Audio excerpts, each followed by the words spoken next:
Okay, are we live? I hope so, because I just started.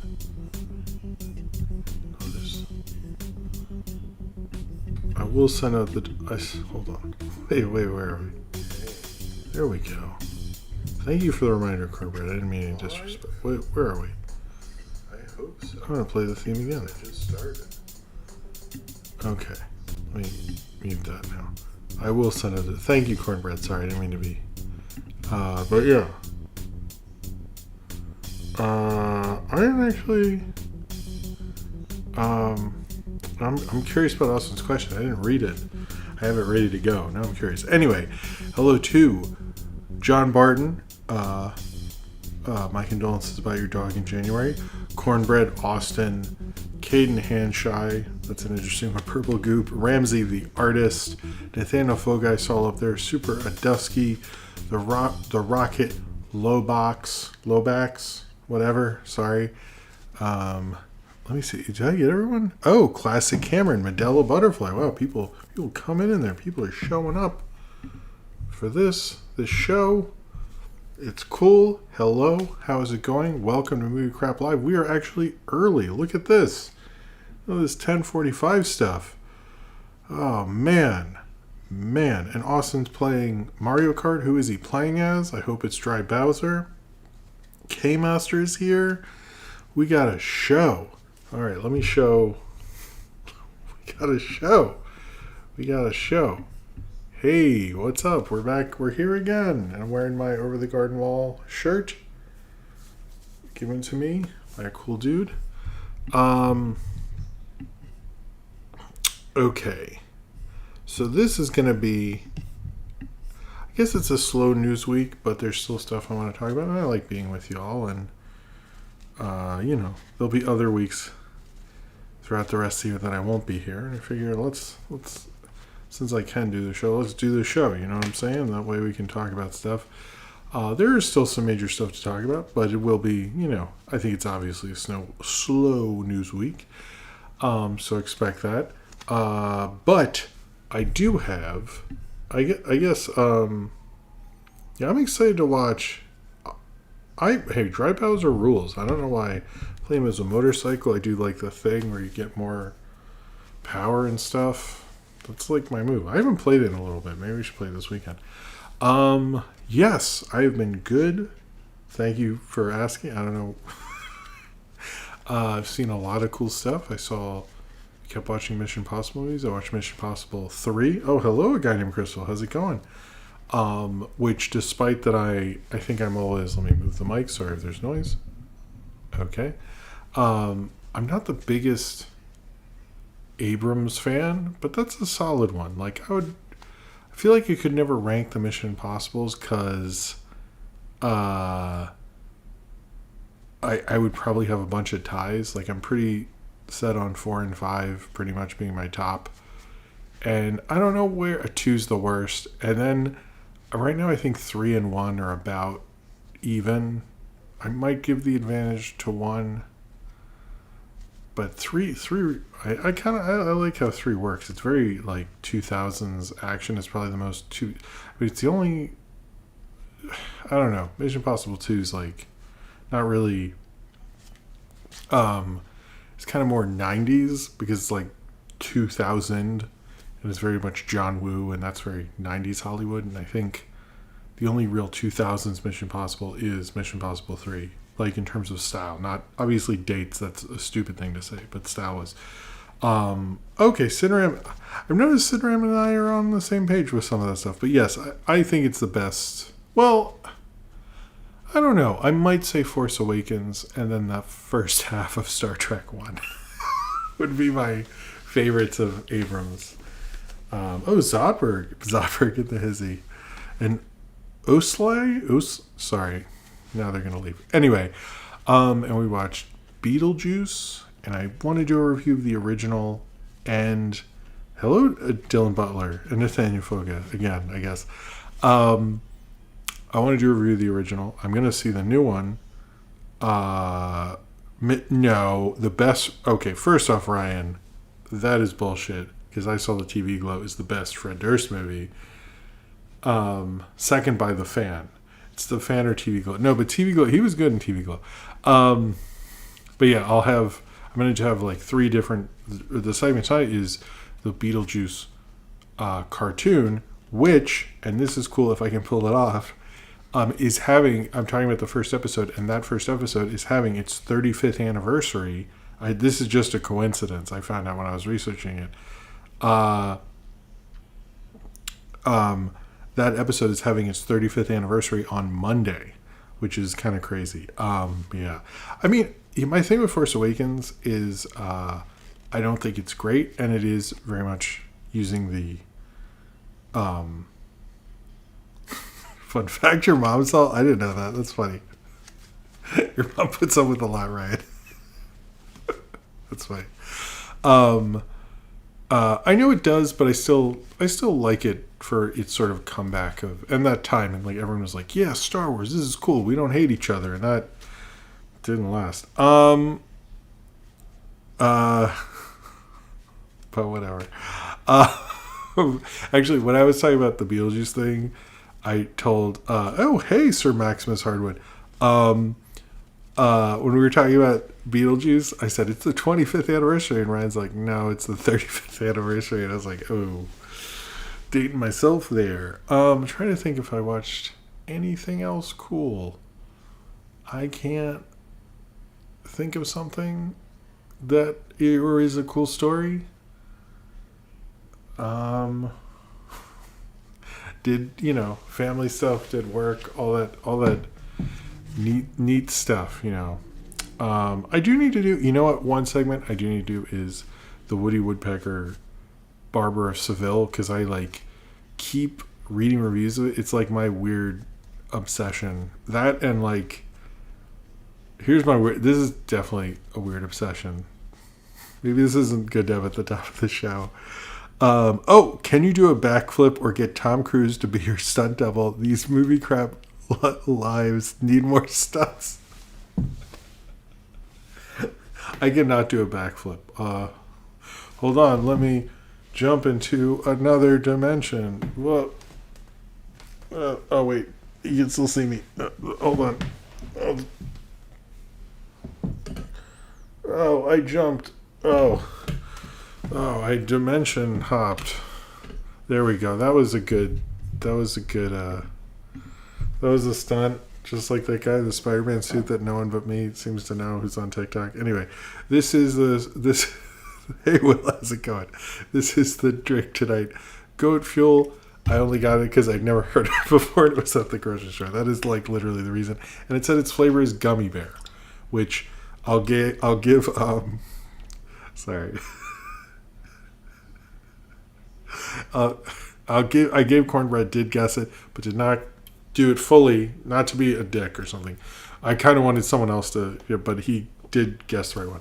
But anyway, cheers to you for making me do that stupid thing. Classic camera. That was fun. You have two. Wow, that's interesting. I think it's Classic Cameron censor. I'm very confused on how all that works. Anyway, cheers to you, Classic Cameron. Let's try this out. That indeed tastes like gummy bear. It says that it has mushrooms in it, and I'm hoping I don't start tripping out midstream. If I do, I might stop the show then. I'm assuming it's not those kind of mushrooms, but we'll see. You never know nowadays. I'm not even joking. I know people bought edibles, and they're like, this looks like an edible, and they're like, it is.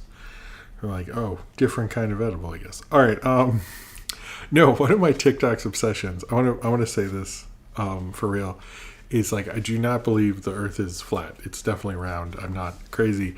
But for some reason, because I watch a lot of abandoned houses and horror stuff, TikTok is well, you probably are interested in flat earth or something. And I was like, not really. But then I learned it's not just they think the earth is flat. They think there's an ice wall and there's multiple kind of earths in this huge flat thing. And I was like, that's fucking dumb. But I love the creativity. I love that there's this whole lore. I was like, wow, you guys really went off. I just love the crazy. This isn't even it's beyond stupid at this point. It's just like, you guys just, I don't know where you're at this point, but it's just like, it's like respect to the flat earthers, because that lore is like you know when you just watch a random show, like, and it's 7 seasons in and you're so confused by the lore and you're like, what the fuck is this? That is seriously what the flat earth shit is at now. It's like, you're like, where am I right? What the fuck is, there's an ice wall? Also, it's like, you guys think with climate change we got an ice wall? I love that. I love your enthusiasm and your optimism. It's really, oh my god. They are like amazing. I just love it. I will spend way too much time watching. Like, I watch one where the squirrels are aliens and their nuts collect data about us. So I was like, you guys are both fucking stupid. This is great. Oh my god. I don't want to hear anything. People are like, I watch political content. No, when I'm on TikTok, I watch the dumbest shit. And someone gets like Joe Rogan's AI voices. I was like, this is the worst. I just love it. Anyway, sorry. I don't believe it. I just am like, this is like a whole novel. Like, I would watch a movie and it's like flat earth and it just keeps getting wilder and wilder. Like, by the end you're like, I'm not even on the flat earth. We're on like the fourth Beyond the Ice Wall Society or something. Anyway, they are Christian. Oh, I didn't know that. Okay. Less interested now. I just like thought they were weird and crazy. I was fine if you're crazy. I will have a review of Big Fish. I actually have that. Oh, fuck. Well, I guess it doesn't matter. It won the review, but it was a while ago. But that will come out. I'm sort of ending the Crow stuff. I'll just talk about video stuff. I'm ending the sort of Crow era of the reboot review, which I almost had done last night. And then I was like, saw the time and thought about how long it would take me to finish. And I was like, that's not going to happen. So I didn't finish it, but tomorrow it'll be done, and I would like to get out the how to reboot the Crow video at some point, and then we'll start on the Beetlejuice Tim Burton era and Big Fish and the review of Beetlejuice, and I want to do a Tim Burton almost directed, which will probably be a bunch of stuff. Let me think. Oh, the Crow. I don't know if I mentioned this last time, but the actors who almost played the Crow, I don't think I'm going to make a cut of them both combined. I think it'll be featured in a compilation later. I don't think, I don't think it should be its own video, just because, I don't know. Maybe if there's another Crow, I'll release it as something. But I'm just like, I feel like that's like too much. I don't know. I feel like if it's 2 parts, it's like, depends on how I'm feeling about it. You know what I mean? I kind of just do it if it's more than 2 usually, so that's enough of that. But yeah, I finally got the What's Up video out. I only did it. Here's a funny thing about how, like, you know, I mainly do all this stuff alone. I talk to Ryan, but mainly I'm like by myself. And so one of the things that sucks when you work by yourself is sometimes, like, you know, when you talk to someone and they go, well, wouldn't that make more sense? And you're like, oh yeah, it would. And then you realize it was dumb. And I was like, I should do What's Up because, you know, people drink beer on Labor Day, I guess. I don't know. It was like in my head. I got to finally finish the What's Up movie craft segment. And Cornbread, when it premiered, was like, oh, you know, I thought Day Job would be more appropriate because that's another one I need to do. And I was like, oh, shit. Yeah, that's a good point, actually. So anyway, I'm not like upset. It was more just like, yeah, that's true. It was like, I'm not gonna deny that was a better idea. If I, you know, no, I was like, good point. I was like not upset. I was just like, eh. At least I got the What's Up thing. I was glad to finish that, and I would like to do some more commercial reviews, particularly the Richard Williams. But I wouldn't mind doing a few of those because I've done. Unless someone can correct me on this, 3 commercial reviews. The Space Jam, the pre-Space Jam commercials, which I'm happy with that video. The Rob Liefeld commercial and the What's Up one. And I think those are the only 3 that are just like flat out commercials. So I would also I should write down like things I need to do. Like the Regal roller coaster. Why doesn't that happen? Anyway, And I got The Crow done, and I had 2 different thumbnails and all that. Oh, I can't believe Minecraft snubbed Kevin James. Cheers to you, Loxy. Yeah, where was Kevin James in that? I don't know. Cheers to you. Thank you for that. Although I was telling someone about the Kevin James skit. I love the skit where he, I think as I was watching, we rewatched Inside Out 2, and Inside Out 2 is really good. I was like, you know what? This is a solid movie. I think we talked about it for so. Oh, Godzilla vs. Thank you, Cornbread. See, this is why. Thank you. Okay. All right. So I've done 4 commercial reviews. Thank you. That is a good point. You know why? Because the other ones had commercial in the title. I will anyway. Okay. Thank you, Bloxy. But anyway. All right. So. Yeah, I changed the Crow thumbnail because I had an interesting thing. Sorry if this is boring at this point. Where the original thumbnail was like based on the VHS and the soundtrack and like this image of like him with this white line, and I made the thumbnail, put it out, and I was like going to bed, and I looked at the thumbnail and go, that thumbnail sucks, doesn't it? And it was like one of those things that are like the iconography of the movie that I've been attached with. It took me a minute to go, I need to. So I fixed it later that day, but it was just funny to, I don't know, to that's one where it's like the iconography and the posters of the movie that you've been attached to, in that case, since it came out, for me, because I was a kid when it came out, it was kind of interesting to look at that. Anyway, throwbacks this week. I had 2 throwbacks. One was Film Students, which was the film I made in 2004. It's the biggest movie I made on film. I was more of a video guy. Oh, hey, Dan. How's it going? Completely all shot on film. It's a film about film students talking about making a movie about film students. And then at the end they pitch film. Anyway, Ian's in it. It has a bunch of people. It's a fun movie. It played at a bunch of student screenings and was on clevestofias.com. It's sort of, all my student films don't have a real release date because it's like, do I go off the clevestofias.com release? Do I go off the student screenings? Do I go, it's like, but anyway, that's the last of the student films for this year. There's 2 more next year. And then I don't think I'll be posting them unless we're still doing throwbacks for the 30th anniversary, I guess. But I would totally do that. I might do the maybe a compilation of all of them at some point, but we'll see.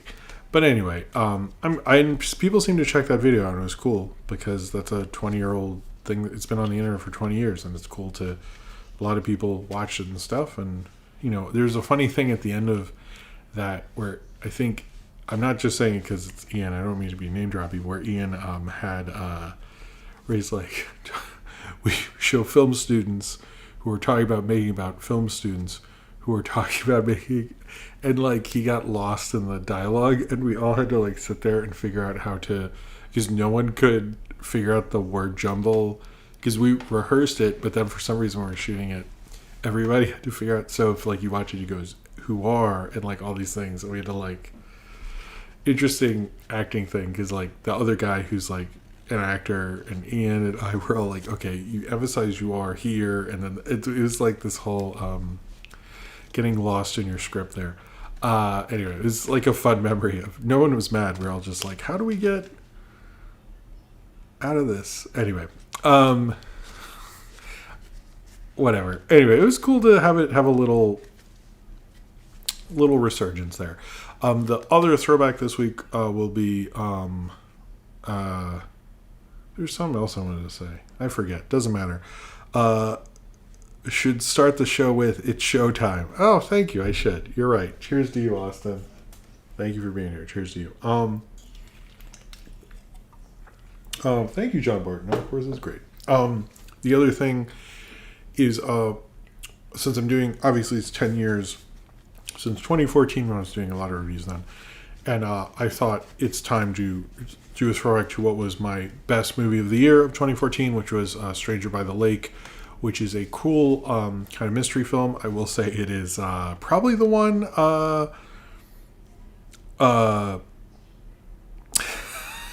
It's I don't know. It's interesting, but it is about a mystery on a uh, uh, it's a mystery at a nude beach, a gay man nude beach in France. And I don't know, I always like the movie. I think it's a cool Hitchcockian sort of murder mystery. It's good. I highly recommend it. It was sort of the first year I had done like Pizza Party and was getting more known since Knock Force. And I think it surprised people, but it wasn't meant. I actually do feel like that is the best movie of 2014, and I watched it since, and I'm like, I really like that movie a lot. So obviously very extreme, a lot of dicks in it because it's like a lot of nude gay dudes, but it's really good. So anyway, that'll probably be tomorrow, and I'm gonna have a throwback extra on the weekend for Coraline because it's the highest grossing stop motion movie. I might do some throwback extras on the weekend, particularly around Halloween, just because there's other movies other than horror movies that come out, and I want to throw back to horror movies that are having their 40th, 50th kind of anniversaries. So anyway, I hope that's not too many. Doing 3. If it annoys you, let me know. Actually, I like to hear your feedback. I'm not trying to, if I'm doing a thing and you're like, yo Jim, this fucking sucks, don't do that anymore, let me know actually. So but anyway, it'll just be the Coraline. You can watch both Stranger by the Lake and Coraline right now. All right, let's actually get into the show, because as much as sorry the show starts with mindless bullshit. All right, this and everything I do is supported by you, the fans, either with super chats during the show or on my Patreon, where I have all sorts of cool stuff like more power in the movie review vote, where the winners thing is going to be released soon, and movie review vote will be released soon as well. I'm just a little trying to get stuff out, but it'll happen soon. I'm sorry about the delay on that. As well as postcards. You get my commentary series where I'm posting new ones of those. You're actually going to get one of my student films that is only available on Patreon. It's going to get a throwback on that in the next few weeks, as well as the commentaries of those, which have already been released on Patreon, but I'm going to re-release, sort of repost, I guess, on there. You get all sorts of exclusive content, more engagement, and more power in the movie review vote, and you get to know the winning totals, as well as it helps me do all sorts of cool things like keep making flyers, keep promoting the show, making stickers, pay for a crazy vet bill, all these crazy things. Helps me keep doing it, helps me keep living, and I very much appreciate it if you're financially able to do so. It is very, very nice of you, and gives me energy to keep doing the show, because I don't want to tell you when I woke up, and I'm still going, and I very much need that energy. But if you are not financially able to do so, just liking this video and subscribing obviously helps the channel out. If you subscribe, you get to know obviously when my videos come out, as well as like the community posts, and hear about, you get the throwback sent to you and all that sort of cool stuff, as well as if you turn on notifications and stuff like that. And then if you're just watching, and that's what you do, and you're just here and you don't even sign into YouTube, but you're like always watching and stuff, hey, thank you for being here. I'm pointing at you, I guess. I don't know, this person.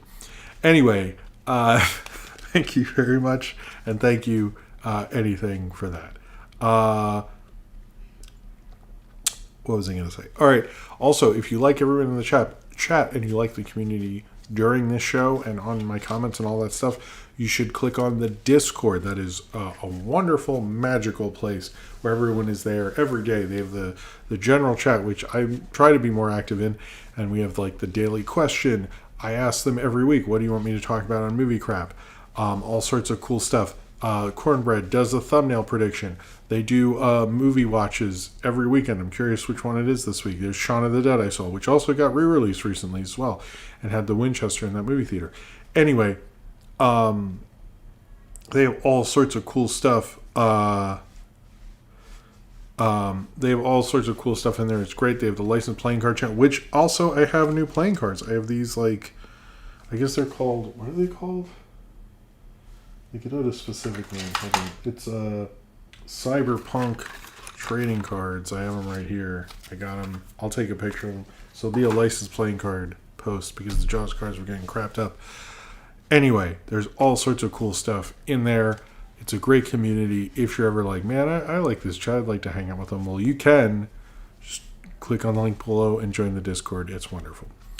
Anyway, all right. Also, I got a TikTok, I got Instagram personal, and the one with the Reels. I got the page. I said the page. I got the Facebook. I got the Tumblr, and I'm most active on Twitter. Okay, where were we on this? Sorry. I feel like the problem with if I know it's a slow news week, in my head I'm like, I can take my time, and that is, I like taking my time, but immediately it means I do take my time too much. All right, so we'll start off with two trailers. One was the Minecraft trailer. I think this was probably one of the more anticipated trailers to come out, or to be about to come out, and people were wondering what this was going to be. And I don't. Oh, hello, Axel05. I don't think it. I don't think it excited too many people. It's basically just like a bunch of real life people in Minecraft. It looked like Jumanji: Welcome to the Jungle, or Jumanji 2, or is it Jumanji 3? I never figured that one out. But it is called Jumanji: Welcome to the Jungle, and they're in a video game. And then Jack Black is there as, I guess, Dave or whoever the main Minecraft guy is. I don't really get what they're doing with this one, and I don't know why Jason Momoa is wearing a dumb wig. I don't really I don't know. I'm kind of curious like how they're going to do it. I think this is it's one of the hugest brands in the world. Like it's a total thing, you know what I mean? But at the same time, like, I haven't heard many people too excited about it yet. Like, usually, like, with... Okay, sorry, Steve. Jack Black's playing Steve. Like, with the Sonic trailer, I heard people on, like, the subway. Like, it seemed like there was a general excitement for Sonic 3. And with this, it feels like everyone was like, it's Jumanji. Okay, we've seen this before. Now, I haven't seen it, like... With the Sonic 3 trailer, I saw it... I forget which movie I played before. Was it like The Crow or something? I saw it like before a movie, and I heard the audience reaction to it. So I'm a little curious about this because I don't want to say like, oh, pshaw, this is a disaster. But I'm also like, I haven't seen the excitement, and I'm a little surprised by that, even from like younger accounts or like people on TikTok who usually get excited. It just feels like there's just no excitement, and I think it's because it's a concept that's been done before. Now, this was a teaser that does not give the full like plot and really sell the movie. It seemed to me like an announcement teaser, but it wasn't like a great announcement teaser, which I was again surprised by. I don't know. I found it very underwhelming, and this was like before I was like, oh yeah, I'd probably take my kids to this, and then now I'm like, I mean, I was more like, I guess if they want to, like, it just, I felt sort of deflated, to be honest with you. I'm not my daughter, I think, has an account or something, and she never got that into it, so we're not really a Minecraft household, I guess. I know people like it. I pretty much don't have an opinion. I don't want to, like, say, like, oh, I thought it was dumb. Like, I don't really know it, and I don't, you know how I don't like to shit on things I don't know too much about, but I did find that trailer underwhelming. I hope they can show like what makes this movie sort of different, and I also think like premise wise, because if it was animated, I probably would have been like, oh, Minecraft movie, yeah, okay, and this is like, okay. It's like Detective Pikachu or something. It's like if they just made Pokemon movie, probably would have done even better. But because it's like, well, okay, weird concept with Minecraft, you have like an extra thing to sell. It just feels like, I don't know. Maybe it'll be fun like Jumanji. But it's like we got like two of those Jumanjis who they did very well, but I don't. And then like the chemistry of everyone doesn't seem to be really. I don't know. We'll see. But Jared Hess, maybe he can do something cool. Maybe it'll work out. I think it's interesting Jared Hess doing it because I feel like so many of the early memes come from his type of humor, and I think that could work with it. is what I was thinking, but I'm also like not convinced that like if this wasn't a Minecraft movie, here's my thing with this. Is like the Mario movie is very much like without Mario it's like doesn't exist at all. You know what I'm saying? But with this movie, it feels like it's trying to do a different premise. And like because of that different premise, like would I even give a shit about that different premise without Minecraft? And I don't think I would. Whereas like, you know, Sonic and Mario, they're so wrapped up together, like they just don't exist without that. Whereas this is trying to, and I don't think that helps at all. I think it makes it worse. And thank you for the super chat, Nunboxy. Saw Blowout and Snake Eyes in 35mm last night. First off, Blowout, I love Blowout. Cheers to you. Blowout's an awesome movie. I really need to do like a series of like movies I just really like. And Blowout, I think I like Blowout more than Blow Up because that's the joke. Like Blow Up is about photography, Blowout is about sound. And when I kind of learned everything about sound mixing, there was a huge Blowout poster, and I really like. That's one of my favorite.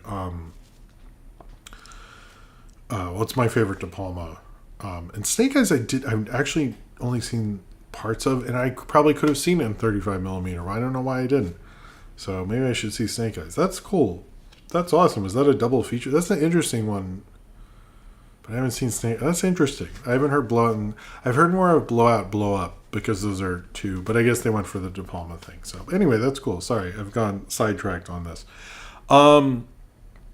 Anyway, we'll see what's going to happen with the Minecraft movie. I think this was not the greatest start for a movie that seems fairly pre-sold. It's going to make, I'm sure it'll do well, but with the Borderlands movie and the failure of that, I would say to video game companies, like, first off, I don't know how involved the publisher was in the movie, but it's like, don't expect to make Mario or Sonic money because Mario and Sonic are two of the most iconic characters of all time, and regardless of how popular you are, I don't think you should expect that. I think, and also those are decent movies. So anyway, this Ramsey the Artist, thank you for the generous super chat, says, this Minecraft movie really feels like it should have come out a decade ago at this point, not to mention it's been in development since 2013 at least. Wow. Yeah, that's probably true. I don't know. Everyone keeps saying it should have been animated, and I agree because I saw some stuff from the animated stuff, I guess, on Netflix or whatever, and that looked a lot better. And then you could just have tons of celebrity voices, and I don't know. I'm not sure what they're. I'm not sure what's going on there. But cheers to you, Ramsey Artist, and thank you for your generosity. That's awesome of you. Okay, this plant is like touching my. Whoa, hold on. Hey, Will's here. Okay. We're going to get Will's take on this. Was another very, very generous super chat. Says, I kind of like the designs of the mobs. Don't know what that means. But yeah, Minecraft Teaser was more weird than anything. Kind of already worried they didn't push that Jared Hess is the director. That is true, actually, because I actually almost forgot until we were talking, even though I read it earlier and knew it. Weird that they retitled it A Minecraft Movie 2. Oh. That is a good point also. Well, thank you. Man, Will, you know some shit. That is good. Cheers to you. And the Beatles thing. A couple of people were saying if you're in the Beatles song appears in your trailer, they have to read the script. So it's a Paul McCartney approved. Which I was like, I don't think he reads it. I think like their assistants go, yeah, it's fine. And they're like, how much? So I don't know. Anyway, cheers to you, Will. Thank you. Mobs are just the creatures. Okay. Okay. Thank you, guys. And hello, Kyle Garrison. Cheers to you, Will. Thank you very much, man.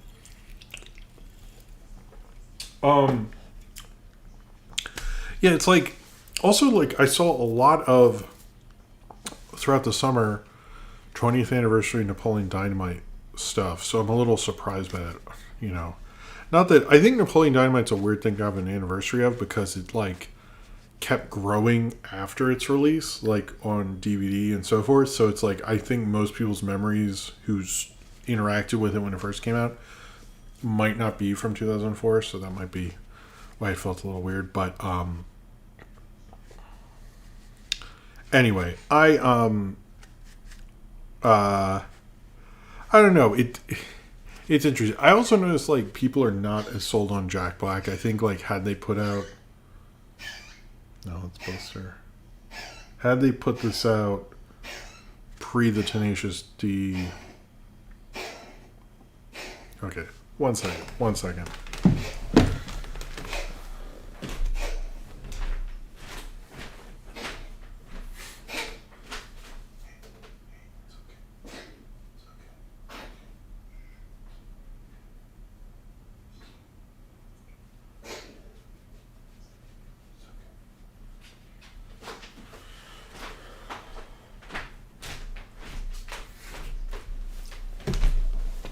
Okay. Sorry about that. Buster was just having... He's good. It's like kind of hiding from me. Alright. He's okay. This kid... That hasn't happened in a while. Sorry if you... That's an old stream throwback, I guess. Anyway. Moving on. What was I? Yeah, I guess the Beatles sign off on it, supposedly. I don't know. We'll see what goes on with this movie. I'm not sure. I think Hollywood is a little more pro video game movie, but I think it's a weird thing because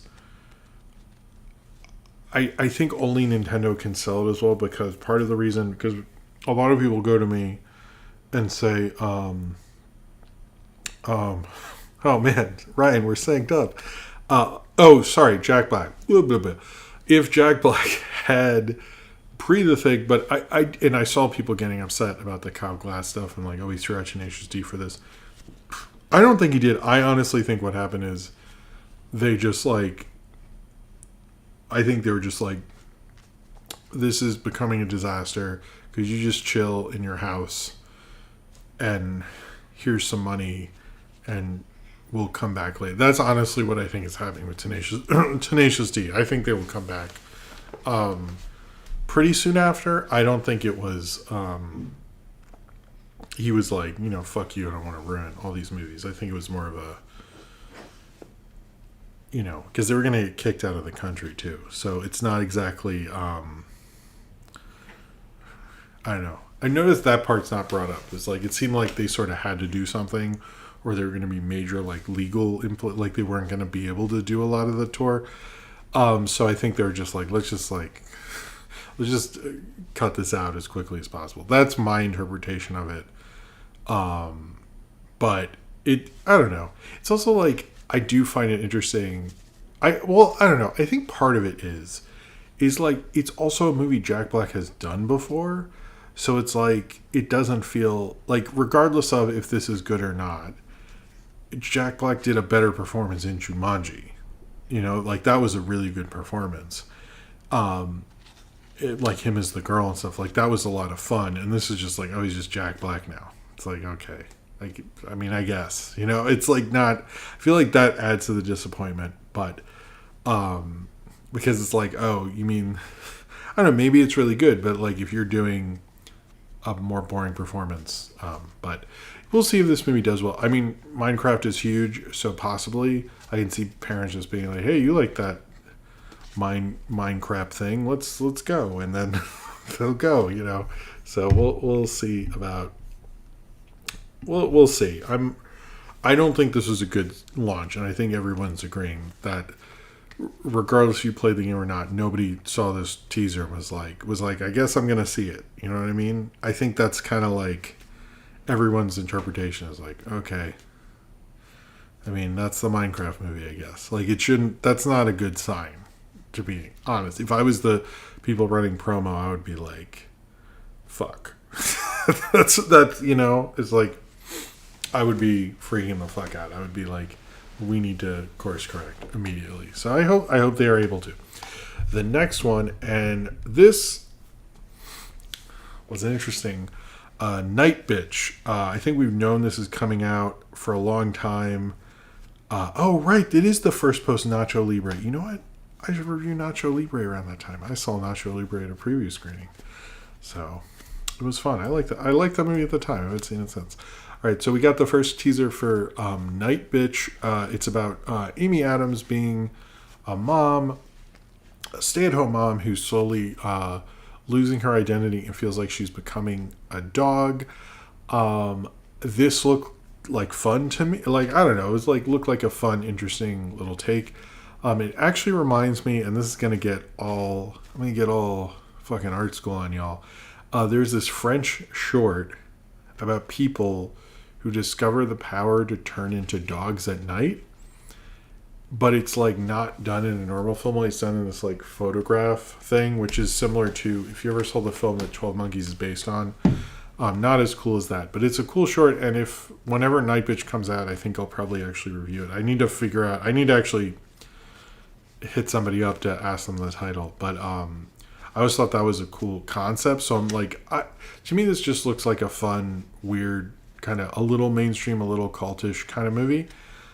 Because of the way this time of year is, and I noticed the Oscar pundit people who are, I gotta say, some of the worst film people, because it's not even about the movie. It's like, is this gonna win an Oscar? Ah! Like, that's all that seems to matter to them, which is like the worst way to talk about movies. I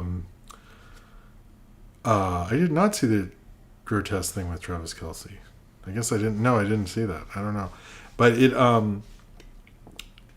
to me, it's like, okay, a fun, weird movie. I think December's a bad time of year for it. I think like now would be a good time of year, where everyone's like, what's this Nightbitch thing? Maybe I'll see it. There's nothing out. And then it's like, I'm going to see Lord of the Rings first because it's like animated and stuff, or, all the other big movies. So I'm a little like worried about it doing well, but it seemed like a cool concept. I was very into the idea. I know it's been moved around. There's been a lot of talk about it, but we'll see. But I didn't love all the like, well, Amy Adams' Oscar chances are gone. And I was like, was this a thing you guys were, whatever. Just like, people like that they just like sports and stats and shit.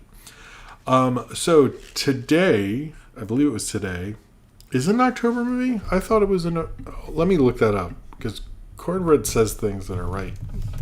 And when does Nightbitch come out? December 6th. Okay. It should be a note. You're right. Okay. I agree with you. It should have been an October movie. Kim. Is it Kim cartoon? I thought it was Kim. It wasn't Kiss cartoon. Is it Kim cartoon? Did I write this right? Kim cartoon. Okay. Kim cartoon, not Kiss cartoon, was shut down because of whatever, because of, they're obviously playing illegal cartoons and stuff. That's sad. It's, I think, something I've used to find certain things that I couldn't otherwise. I think it's sad that it, I think with all the streaming services we have, sometimes you have to rely on sites like that, particularly what's happening with the Internet Archive as well. It feels like a lot of these databases that are easy to find stuff we can't have, because people are just constantly suing them, or doing internet takedowns and stuff like that. And it's just a sad matter of fact of this time of history. I don't know. I mean, obviously it wasn't legal, Kim cartoon or Kiss cartoon or whatever, but I just I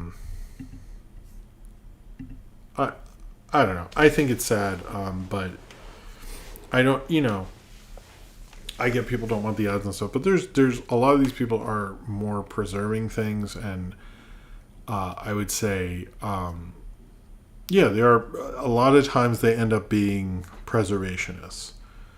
And I think people don't understand, so everyone, I think too much of things are about efficiency, and efficiency is great if you need to get stuff done. But I think in terms of preserving art and thinking about art, we need to actually be talking about keeping that alive and around, and particularly with things like what happened to the Willow show, and I'm not just saying it because I like Willow, and other things that have just been like on a service and then ripped away from us, and there's no legal way to even watch them. I do think there should be a law change, that if something to change how these studios do it, because I do feel like what would actually help a lot of media is, like, if they are not going to make something available, we as the public should be able to stream it or release it so we have access to it. My only exception would be is like if you're holding it to do a restoration. But if you really like, I don't know. Anyway, I just think it sucks. It just sucks. And I know it wasn't legal, and I'm not trying to, I understand copyright law and stuff, but at the same time, anyway. Will has a super chat, says, I find it curious too that no one talked about Jared Hess's actual animated movie this year, Thelma the Unicorn. Not a great movie, but a dumb one that makes me laugh, if that makes sense. That is true. I actually didn't get to see it, and I didn't hear that much talk about it.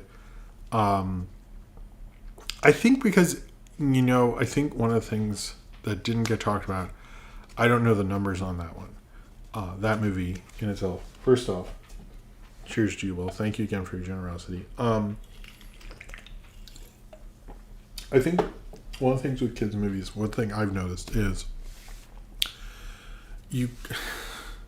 most parents don't want you to go too stupid, which I think is, or too silly, basically. So it's like Garfield, which was a fun movie, and like I think kept my kids very entertained. I didn't hear very many parents saying their kids to. But if it had like what's perceived as like more mature or real storyline, like Inside Out 2 or If, I heard much more acclaim from parents. So I do think doing a silly, dumb thing, which I'm cool with, I think that's really, I love that. I like Looney Tunes kind of humor, but I think a lot of people look at that as not intelligent, when that doesn't, the form of comedy doesn't mean it's not smart. Sorry, I'm not saying this well. Doesn't show a sign of intelligence. It's how you use that form of comedy. So I think, well, If was, I'd say Garfield's better than If, but not as good as Inside Out 2. But at the same point, it's like, I have noticed that, like, people, I think if it's like too silly, it's like, I'm sure the kids watch it, but the parents didn't. And I think without that, you're not getting much online talk, because obviously kids aren't on like Twitter, Instagram to that point. Anyway, that's what I think about. That's probably what happened with it. But I didn't see it either. So, what am I to say? All right, so we got most baby movie? Actually, Norbert, I will correct you on that, because there is a more baby movie, and it's by design, actually. I read about this in the art book. Finding Nemo is actually their baby movie. The reason the colors are so simple is so it appeals to like everyone, particularly younger ones. So Finding Nemo, design-wise, like from the little core of it, is made for really young kids. Like that's the point of it. That's why it's like, orange fish, like all the blue fish, like it's all very simple color choices on purpose for that reason. So anyway, where are we going? Hilda. We got this interest. So I thought Hilda was done, and I think we all did. And then we got this like interesting tweet from Mercury Filmworks, teases new Hilda coming soon. It just says something magical is coming your way. No one has any clue what this means. It has the Netflix logo at the bottom. I'd be down. I loved watching Hilda with my kids. Hilda is a great movie. Or a great show. Sorry, I think Hilda's wonderful. So I love Hilda. I hope more comes back. But yeah, we don't really know what the deal is with that. It was just sort of like, okay.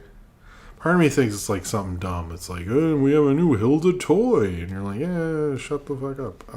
So we'll see. Norbert, I get what you're saying, but I do think there are...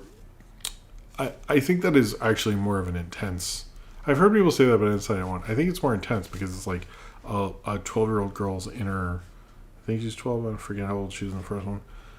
Inner thoughts. It's like a little... I think it's more complex, but we don't need to debate Inside Out 1 right now. But thank you for being here. Sorry, I don't mean to... All right, let's get into one thing that came out to me that I heard on podcasts. And so we talked a little bit about last week how Jurassic World Rebirth. We have these two pictures, and the pictures look great, but they don't show any of the thing I'd want to, the Gareth Edwards, like what would make him, I want to see his,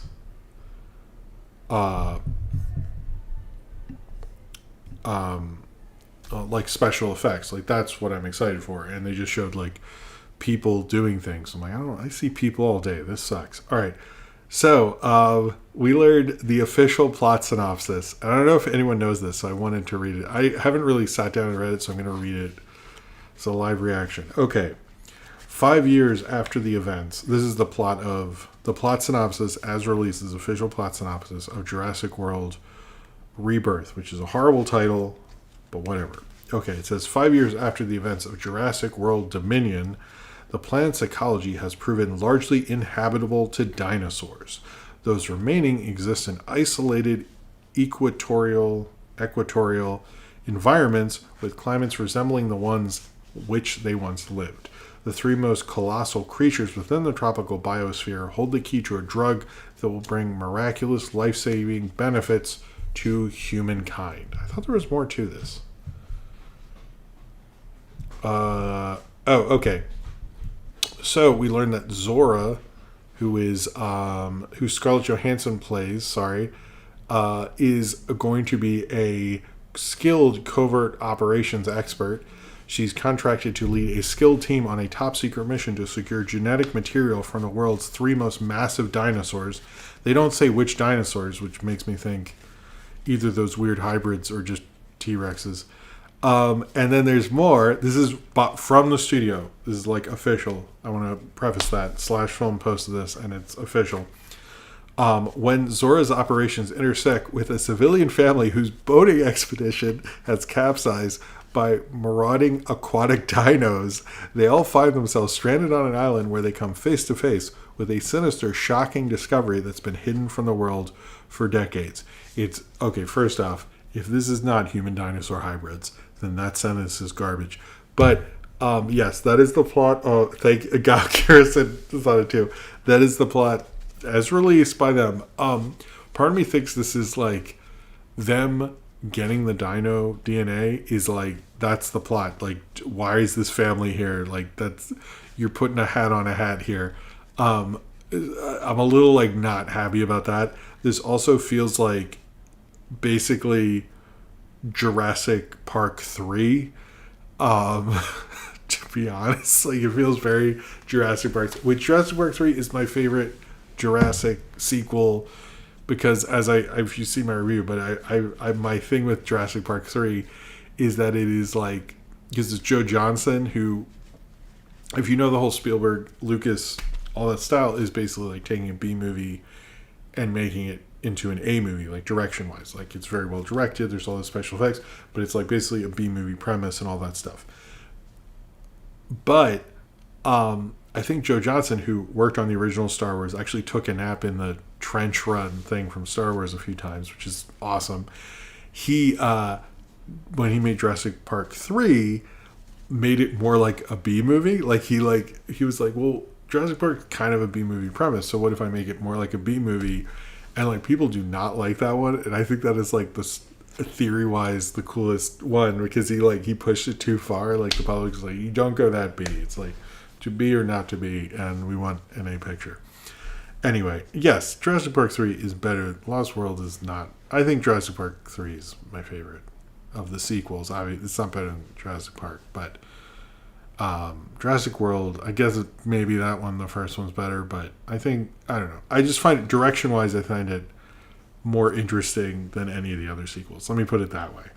But anyway, this sounds interesting. I wish that's a cool idea. Is like, we're going to get this thing, and then we discover that we're behind an ice wall and it's a flat Earth, and we're going to the... If it's that, I would love it too. Anyway, this sounds very conceptual, very cool. I am curious. I think it's human dinosaur hybrids or whatever, but I'm curious what the twist is. But the family thing, I'm like, don't put a stupid family. Like, come on. Anyway, they all have to try to be Jurassic Park, and it's like people have been trying to be Spielberg. I mean, actually, that would be work with Gareth Edwards, because remember, he tried to be Spielberg in Godzilla, and that didn't work. Oh, man, now I'm not into this. That Godzilla movie he made, I love the end fight, but boy, does that movie not work on rewatch. Like, I found it actually interesting the first time, and anytime I've seen it again, I'm like, I really hate this. Like, I just don't. That is like one movie that gets worse anytime I watch it. I hate it more. Although I like the end fight, but man, that movie does not hold up to repeat viewings at all. Like, whoa. All right. So we have 2 Looney Tunes things in a row.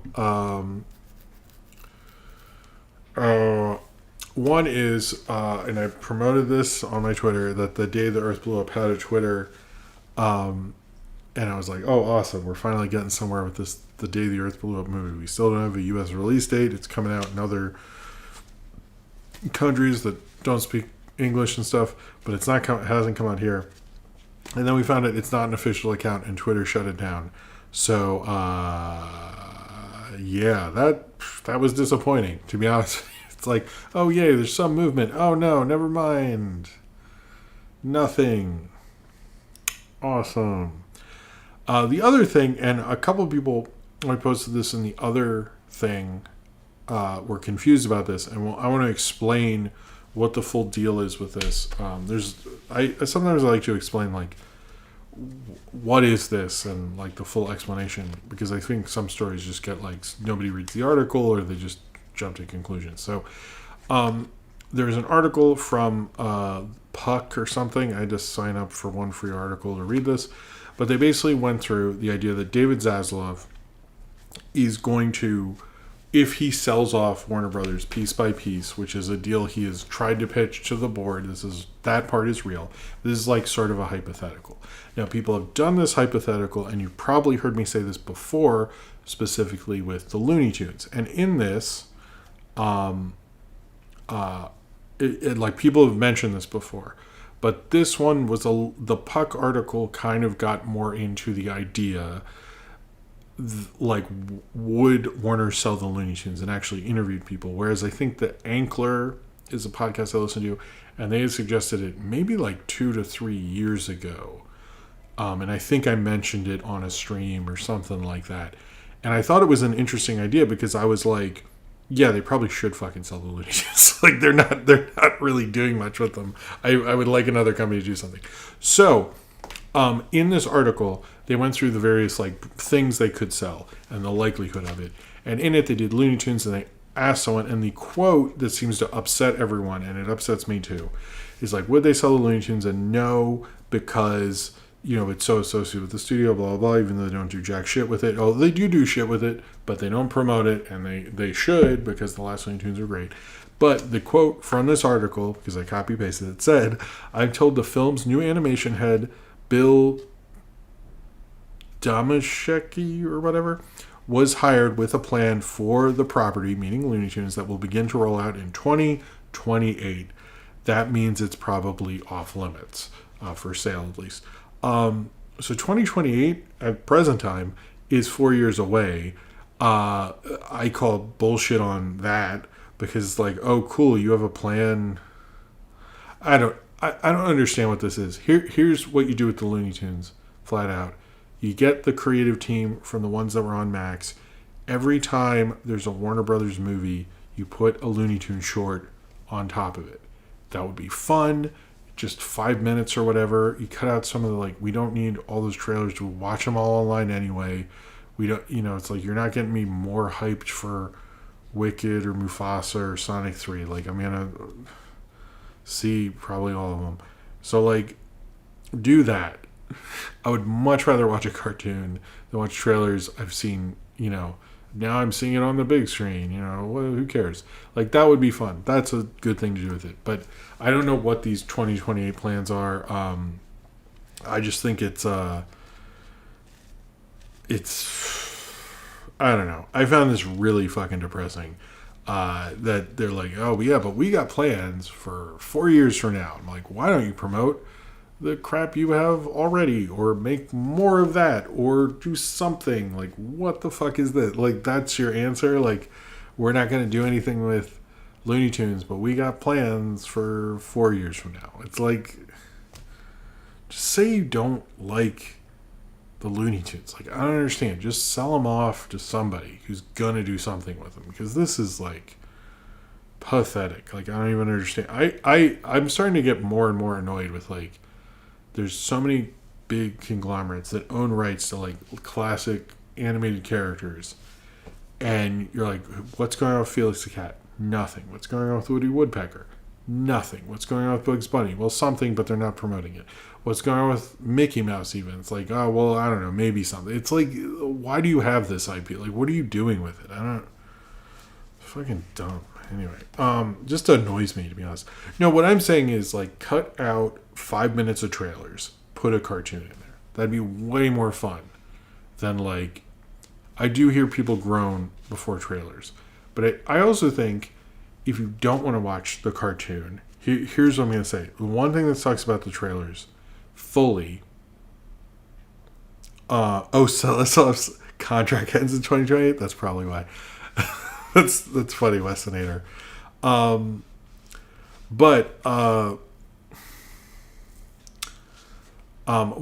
I'm saying is, if you took out 5 minutes, like basically like take out 5 minutes trailers, put a cartoon there. The problem with trailers is I do see people go, oh well, I want to watch this trailer, but I don't want to miss it, so I want to go to the bathroom and stuff. But I honestly think, for real, if you had a cartoon and people weren't into cartoons, that would help the bathroom break pre-movie. Because if people hate Looney Tunes, I'm like, oh, I'm just gonna go to the bathroom now. I know I got 5 minutes.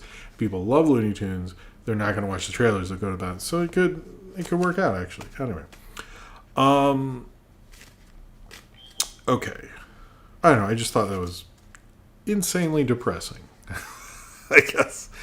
So we got a thing for Barney's World, which I'm not a big Barney fan. My brother watched it a little bit.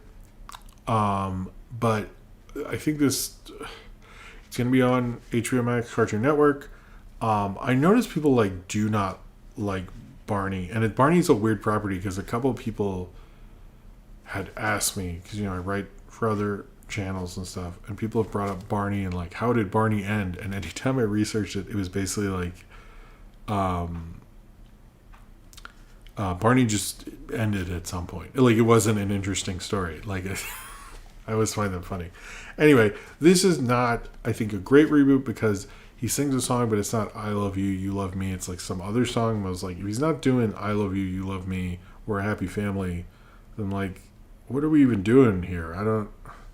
Whatever. The voice of Barney is the guy from Trapped who goes I'm not supposed to tell you this, but there's a killer here and this is all a trap to get him and stuff like that. I actually did see, we watched Trapped this weekend. I don't know if I'll do a review of it. I really, I'm not sure. But yeah, he's the voice of Barney. He has a funny part later on in the movie, which I thought was cute. I like that guy as an actor. His Barney voice is not the same voice. I was I wanted his voice from Trapped, and I wanted Barney the dinosaur to be no, this is all a plan from a massive corporation to use IP that they paid way too much money for and change it enough that they feel like it's theirs, even though if they had just done a direct adaptation, it probably would have done fine. It's a Nelvana okay, I assumed it was, whenever I make that Nelvana video, I should. Anyway. It looked fine, but it's weird. It's the guy from Trap. But it's I don't know. I wasn't really. I didn't really. I have a minute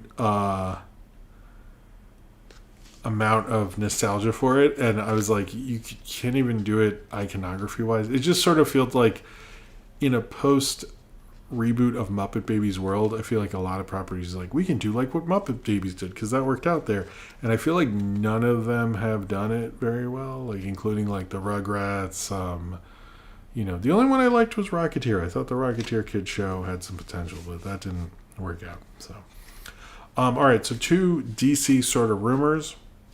One was that Luca Guadagnino is being basically they want him to do a DC something at DC. I want to preface that the actual report that Jeff Snyder did just says they're looking at him for something. There's a lot of reports that says that they're thinking Teen Titans. They're thinking about it. That's not what he reported, and a lot of the people are saying this. That seems to be sort of made up. They don't seem to have a source. I've also noticed a lot of, that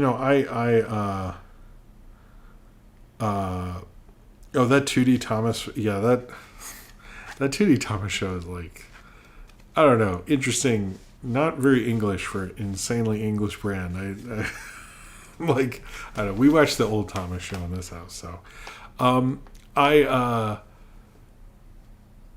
yeah. Anyway, I've seen people get upset at Jeff Snyder a lot lately, but I think it's like they're more like acting like who gives him this mouthpiece. But I'm like, but he's an independent journalist. Like, if you want to counter him, you guys should work on relationships and doing that. I don't think it. I don't know.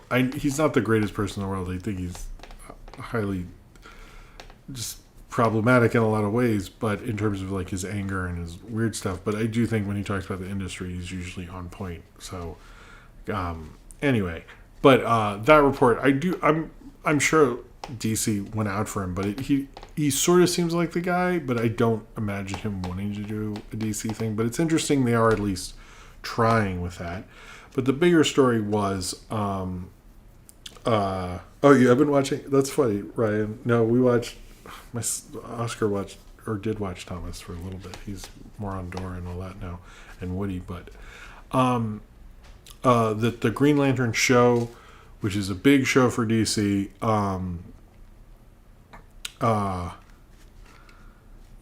which is a big show for DC. They want Josh Brolin. He's sort of the, I guess the one they're really going out for to be the Green Lantern. If he says no, then they're going to go to Ewan McGregor or Matthew McConaughey. Supposedly they want to do Green Lantern in a True Detective style, which I'm like, okay. And I think it's going to feature Jon Stewart as well, but I guess Hal Jordan, right now they're going out for Josh Brolin. I think Josh Brolin would be a cool choice. He's had one of the more interesting careers in the superhero genre, going from Jonah Hex to Thanos to Cable. I think it would probably...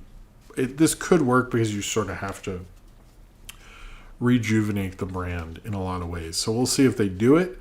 I also think Green Lantern is a property that the shirts are very iconic. A lot of stuff... The shirt at least is iconic. There are certain elements of it, but you haven't really hit that one movie or show that's really like made it into a full pop culture thing. And I think like that, to me, if like I'm running DC, that's like one of those things they need to figure out. Like, you need to get a right person. I'm going to be honest, if I was going to do a Green Lantern thing, I would be on the phone with I know I say these two guys a lot, but I would be like Sam Raimi or Joe Dante. And if it's not those two, I'm not exactly sure. It would have to... You know what? I would go for Jay Kasdan. Somebody like jokey and fun who could also be kind of serious. And I would... Yeah, those three guys would be my picks for that. I don't know. This True Detective thing, I don't know. But I also didn't read a ton of George Carlin. So... okay, moving on. There was a kind of teaser for Alien Earth. It is a new TV show from Noah Hawley. It's the idea of a xenomorph being on Earth. It's basically just like the Earth in the reflection of a xenomorph. It's really like a nothing trailer. Why this trailer wasn't before Alien Romulus, I have no clue. But it looks like it could be cool. I like so far what Disney's doing with the Alien stuff. I will have a review of Alien Romulus at some point. It is shot. But yeah, I mean, it was just sort of a teaser, and it's coming next year, and it looked cool. There's not much else to say on that, to be totally honest with you. So we also learned today that Laika, they're trying to unionize Laika. I did a little bit of digging on this, and although I agree that I'm pro-union and I'm pro-Laika unionizing, I want to say that right now. And I do think if they were in unsafe working conditions and they were, being pressured to finish these films and all this stuff, and I do know Laika's kind of a very cushioned company because of the Knight family, although they're having a lot of success with Coraline, which I will get into the box office stuff in a little bit. I will go over a lot of box office stuff. It seems like, the Knight family is obviously anti-union because of the Nike stuff. I am pro them unionizing, but I will say I looked into what they're trying to build with the StopMotion unionizing thing, which is kind of a thing that's been mistreated for a very long time. I noticed they say very broad accusations, but no personalized ones. And I do, the only criticism I really have, and I think we're politically on the same page here, is that, like, I wouldn't go for, like, they mentioned missing link made them, it had unsafe working conditions and made them work really hard. But, like, what helps in a lot of these, if there was, like, a personalized, like, they made me work really hard and I, got carpal tunnel or, like, something more personal attached to it. And when I went on what they said to go to the Instagram thing, it was just more stuff like this, like, oh, it sucked to work on Paranorman. And you're like, okay. I mean, that, I'm not saying I don't believe them or I'm not taking them seriously. I just, like, I think they should realign their message. That's my only thing there. I'm not trying to be a but I also noticed Stupid Buddy was in there as well. But yeah, it seems like none of these stop motion studios want to do that, which is really unfortunate, as much as we're going to talk about, like, stop motion doing really well with the re-release of Coraline and how these re-releases are propping up these stop motion studios almost like Disney used to do in the 80s. But I am pro them, but if you know anyone there, I would say please figure out how to market it better, I would say, because I think that would help. I don't think they're necessarily doing themselves any favors. Maybe there's, like, NDAs or something. Maybe there's a reason for that. But when I went through it, I wasn't. I was more like, I'm with you, but I'm also like, this should be done better, is my only thing. I'm not trying to be an asshole. I'm just pointing it out. No. I there were, some of them were new. Most of the ones I read were newer, Ryan, but I did see the 8 years ago one. I just hope anyway, I hope it works out for them. I hope they're able to do something, and I do think, like, and even Pixar, I saw from a lot of people, should treat their employees better. The thing with stop motion also is, like, there are not that many stop motion animators. So it's like, it's a very unique skill set, and you're telling me you're not treating those people well? Like, what the fuck, Anyway. So I'll talk a little bit about Oscar stuff. We're going to do a few things, and then I might take a quick bathroom break, and then we'll do box office, and then we'll do Beetlejuice and all that stuff. So, this is just some quick Oscar things, because the Oscar race is heating up, I guess. The two films I've heard people mention a lot that seem to be, because Joker 2, like, didn't get the best reviews, and there's no clear winner right now, like there has been in the past 2 years where we had Everything Everywhere All at Once, and Oppenheimer, everyone's like, those are going to get a ton of nominations. We don't have that this year. There's no clear winner, mostly because of the strikes, mostly because of everything else that's happened. Hello, Caleb Wilson, by the way. There's no clear winner. However, a lot of people are bringing up Challengers and Sing Sing. So if you haven't seen either of those movies, because there's not a lot out right now, I would recommend doing that just to catch up. Also, I can't condone Sing Sing because I haven't seen it. I haven't seen it yet. But Challengers is a lot of fun, so I would recommend Challengers. But there doesn't seem to be anything. One thing I also learned, it is a little early, but the festivals are heating up, so that's why I'm just telling you where we're at right now. That's all. No major studio has won Best Picture in like 10 years or something, other than Universal. I think Universal is an interesting studio because how often do we talk about Warner's or Disney or, all these other studios, and we don't talk about Universal and Comcast and all that, but they've won 3 times. Green Book, gross, Everything Everywhere All at Once with Focus, and then Oppenheimer. So Warner's hasn't won in a while, like all these other major studios have not won, but Universal is really kicking ass, so I think they're one to watch, especially this year. That's about it. Oh, so the Venice Film Festival is sort of a weird thing this year, and it's kind of going to be weirder throughout this festival season because we're seeing more and more of these people, famous people, who are there to basically give press quotes and interviews, refusing to do that.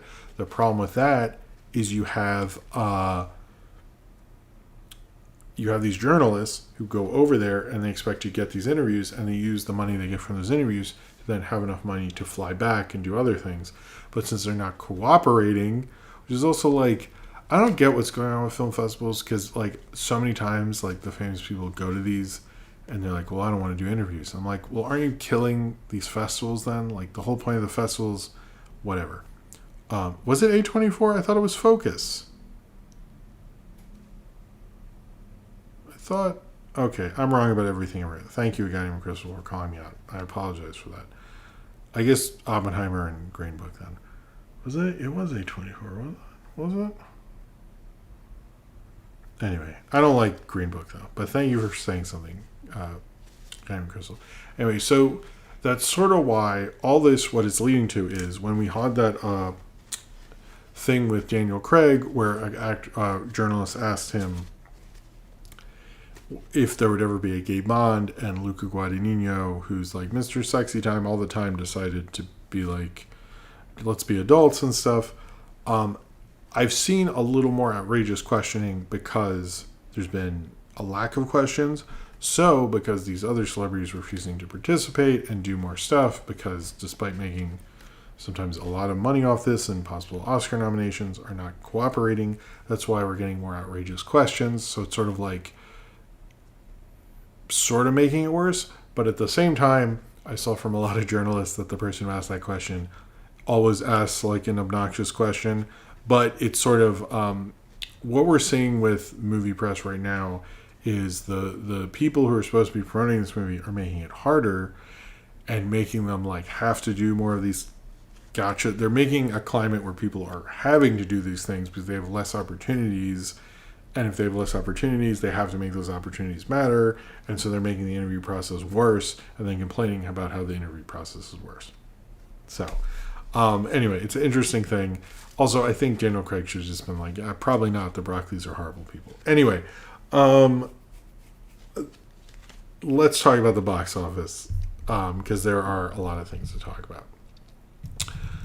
In terms of, first off, Inside Out 2 is now the highest grossing animated movie of all time. I find this whole argument epically stupid because it outgrossed the actual highest grossing animated film, which is Frozen 2, a while ago. Interesting, in 2019, Frozen 2 and The Lion King came out. But because everyone goes, but The Lion King is 2019 is animated, so we got to talk about that. Fine, okay, it beat that too. Cool. I don't really get I find this whole thing really stupid. To be honest with you, it outgrows Frozen 2, so it should have been given that already, but it also outgrows The Lion King. So officially, all these actually dudes can shut the fuck up. I guess. I don't know. This is a dumb argument. But Inside Out 2 is now the highest grossing animated film of all time. What we saw at the box office over the whole Labor Day weekend, Deadpool and Wolverine reclaimed number one with 19 million, which isn't a lot. Alien Romulus was at number 2. But then you had Reagan, which I think is a horror movie. Didn't see it. It only made about $10 million, but had a pretty good per-screen average. I'm not sure what its prospects are, but I'm assuming it's going to trickle down from there. As well as Twisters got an increase because it came back to 40X. So of course it would. Not much else box office-wise other than Afraid, which is the AI horror movie, which didn't get much... I mean, the Lion King anecdote is gone. You're right, Cornbread. I should be happy about it. But Afraid, which is the AI horror movie, the only thing I heard about this movie, I've not seen a trailer for it. Apparently, the AI in Afraid is emphasized or something.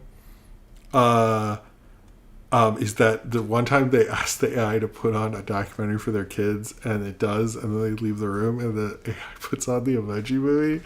I was like, A+ joke. Afraid. I love it. If they had just had that been the trailer, I would have done that.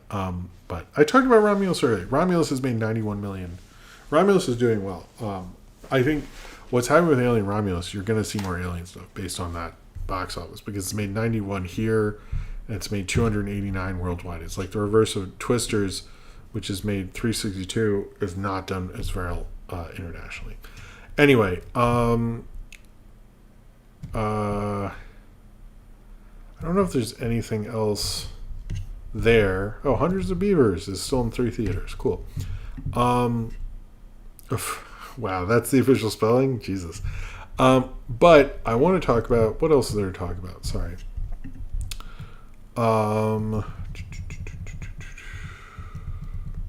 Okay. Let's go through the highest grossing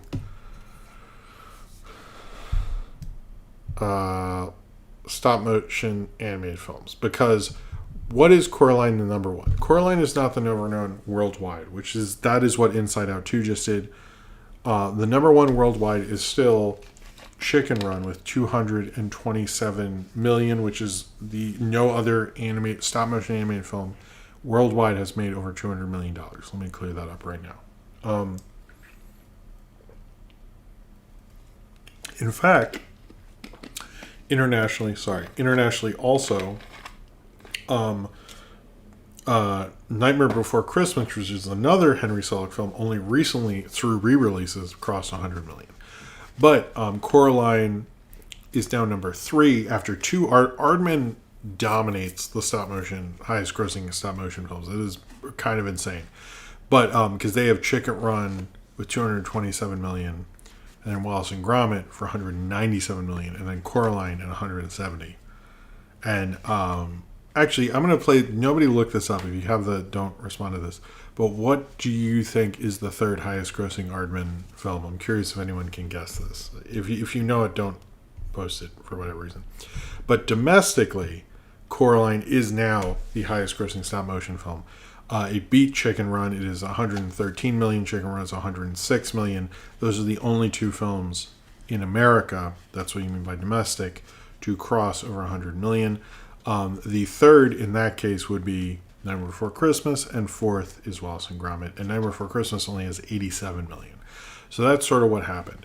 We're seeing this through, which, by the way, the numbers.com was much better at that. But it's super interesting what's happened with Coraline, and particularly like Henry Selick has 2 movies that get regular re-releases and make money. And it is like kind of insane that he's the one director who people regularly will show up to. I think Coraline seeing this helps out Laika as much as I talked about the unions and support that. This helps out Laika because Laika needs to have something doing well because they don't make a lot of money. But this also does help stop motion in general. But I do find it like really interesting that this is taken off in such a way in the 15th anniversary, like of all the re-releases. So I'm curious what we'll see with Nightmare Before Christmas. If I were Disney, I would be pushing the Nightmare Before Christmas re-release. They almost do it every year. I don't know what their plans are exactly. I haven't looked it up. But if they are, I would heavily push that because of Coraline, which has way less merch out there and is definitely getting more organic buzz. Nightmare Before Christmas is like, everybody loves that thing. So like, if they really pushed it, they could probably have the highest grossing stop motion animated film with Nightmare Before Christmas, which is weird that it's not because it feels like it is, doesn't it? But it's not. Anyway, the film internationally that made 123 millions, and it's an Aardman film, is The Pirates in Adventure with Scientists. That is the 4th highest grossing one, actually. In America, it didn't do as well. I think it's like 11th, but internationally it did well. Also, Early Man is like number 4, outgrossed Fantastic Mr. Fox internationally. So that, it seems like Aardman has a better international thing than the other ones. And also the Box Trolls did better than Paranorman. That's a weird one. The fucking Box Trolls. I don't know, but we'll see. I would also say if I'm Laika, I would try to re-release like at least maybe Kubo, because that seems to have much more of a thing. But I would try to release the other one. Probably anyone that's not Box Trolls. Because does anyone in the chat like Box Trolls? It feels like that's like the one nobody likes. Like of the Laikas, that's like if you're ranking them, that's like the lowest one. Also, what I found interesting is of worldwide, only 9 stop motion films have made over $100 million. That would be, and I'll just list them off: Nightmare Before Christmas, Shaun the Sheep Movie, Paranorman, The Box Trolls, Corpse Bride, Pirates in an Adventure with Scientists, Coraline, Wallace and Gromit, Curse the Were-Rabbit, and Chicken Run. So those are only 9 films that have ever achieved that. And I think how many like is that? 1, 2, 3, 4. And how many 1, 2, 3 Laikas? Interesting. And 2 Disney. Okay. Why doesn't Disney make more stuff? They just gave up. They gave up after Frankenweenie. Fucking pathetic. It also doesn't list Monkey Bone. I mean, that's kind of a... Anyway. Whatever. I do find it kind of interesting that... I don't know if Coraline can break the worldwide Chicken Run thing, but to beat it domestically is still an achievement. We'll see what happens with Coraline, but it is interesting. It just like keeps doing well because in the box office this past week, what is it? It's at like number 10. It outgrossed Inside Out 2 this weekend in less theaters. So we're just continuing to see it do well. But I am honestly very surprised. Also, my last box was saying Shaun the Sheep. Shaun of the Sheep. Sorry, no, Shaun of the Dead. Made about $600,000 at 200 theaters, which is amazing. I saw one theater in LA change their tavern they have to the Winchester. I've seen Shaun the Sheep in theaters, and it's a great time. So if you have the chance to do that, I highly recommend it. It's a great movie. I guess is it its anniversary this year? I guess it is. Anyway, I didn't take a bathroom break. I just realized. In 1992, that was the Ray Liotta last performance. All right, so here's what's going to happen. I'm going to take a break. We're going to talk about the Beetlejuice cartoon, episode 1, Critter Sitters. I hope you got to watch it on Tubi. And yeah, I think it's been a good show so far. If you want to get in a super chat, you're running out of time, so please do so if you would like to. But anyway, I'm going to use the bathroom. Let's put up the awesome drawing by Ace the Windwriter. Check out his links in the description. And I will be right back after this. Hopefully the mute works. Let's hope.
Okay.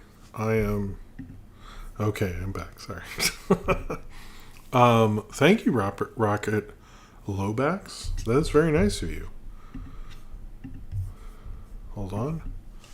Cheers to you. Cheers to you, sir. All right. One thing I forgot to mention is the recent thing, before we talk about this on Tubi, because this was on Tubi.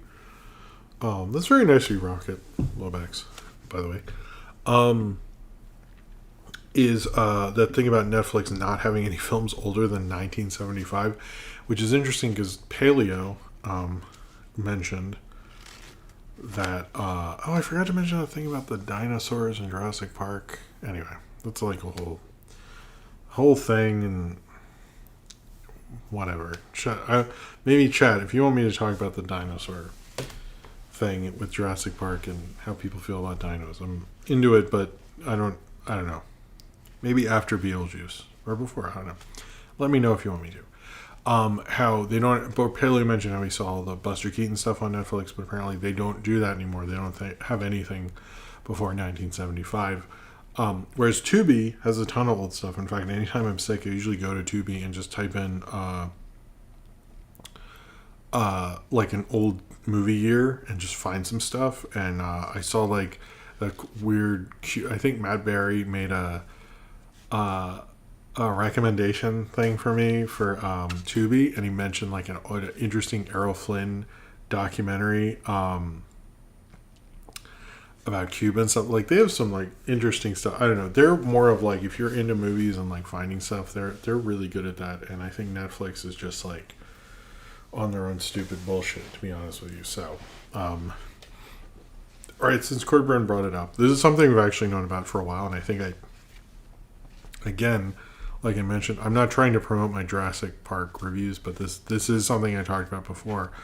But basically, there was an article, or a part of an article that came out on Twitter that was trending about how, as they find out more and more about dinosaurs, they do digs, they find that the problem is it's harder to get the public interested in that because it's then changing the design of the dinos that they grew accustomed to. Oh no, Will, I didn't really talk about that, but I did a bunch on the Minecraft movie at the beginning of the show. But I think his idea, if it had been animated, would have been better. But the idea is like basically like they're having trouble like pitching the public because their version of dinosaurs have changed. So if you didn't know this actually, and this is the secret of this one is Jurassic Park 3. Basically, you should have all seen Jurassic Park 3, I guess. So when Steven Spielberg was directly in charge of the Jurassic Park part of the franchise, he made sure that every Jurassic Park movie, not Jurassic World, this is important actually, the dinosaurs are scientifically accurate as could be at the time of production, basically. So if you watch Jurassic Park and Jurassic or The Lost World, the dinos look a little different. And by Jurassic Park 3, I think the velociraptors look dramatically, like there's a definite noticeable difference. And it wasn't necessarily an artistic one, it was a scientific one. But when they made Jurassic World, they found that if they changed T-Rex too much or the velociraptors too much, which they did, but like kept them like the ones in the Jurassic Park, that the public wouldn't want to see that. They wanted to see the dinos that they were nostalgic for. So when I read that, it reminded me of that situation, because in the Jurassic Park movies, by 3, they were changing and updating things. But with Jurassic World, they abandoned all that. They're like, science, who the fuck cares? I want a Tyrannosaurus chasing a lady running in heels and stuff. And so like they forgot about that. So anyway, what I'm saying is like there is very much a precedent of people rejecting scientifically accurate dinosaurs for the dinos that they've known since they were little kids. And so we cannot advance the dinos in the general public because anytime they try, people find them unrecognizable. And when there was an attempt to, they felt that didn't work as well for merchandise and stuff like that. Anyway, so it's a real thing. I find it interesting. Sorry I forgot to mention it. I should have put it in my notes. There's only so much. I should just go through the old Twitter feed. I don't know why I didn't include that. Anyway. Beetlejuice. I don't want to say it 3 times. So I'm only going to say it 2 more times. No, I'm joking. That would be creative, though, wouldn't it? That would be interesting if I did it right.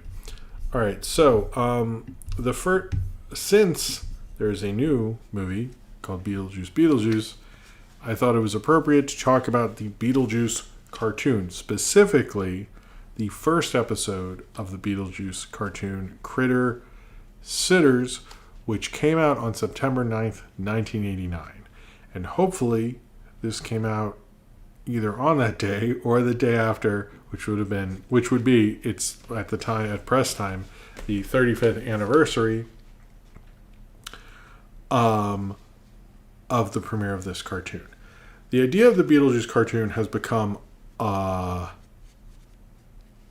of interesting since it came out, because I was a kid when this was airing on both ABC and Fox. I thought it was a fun cartoon. I was into it, and actually when I was a kid, like in first grade and stuff, I was allowed to watch Beetlejuice. I mean, it was PG, so like whatever, I don't care, leave me alone. Go watch your Beetlebug or whatever. The parents didn't know what Beetlejuice was. But I find this cartoon odd because basically what happened is people are like, why were there so many cartoons based on movies? It is all about the real Ghostbusters.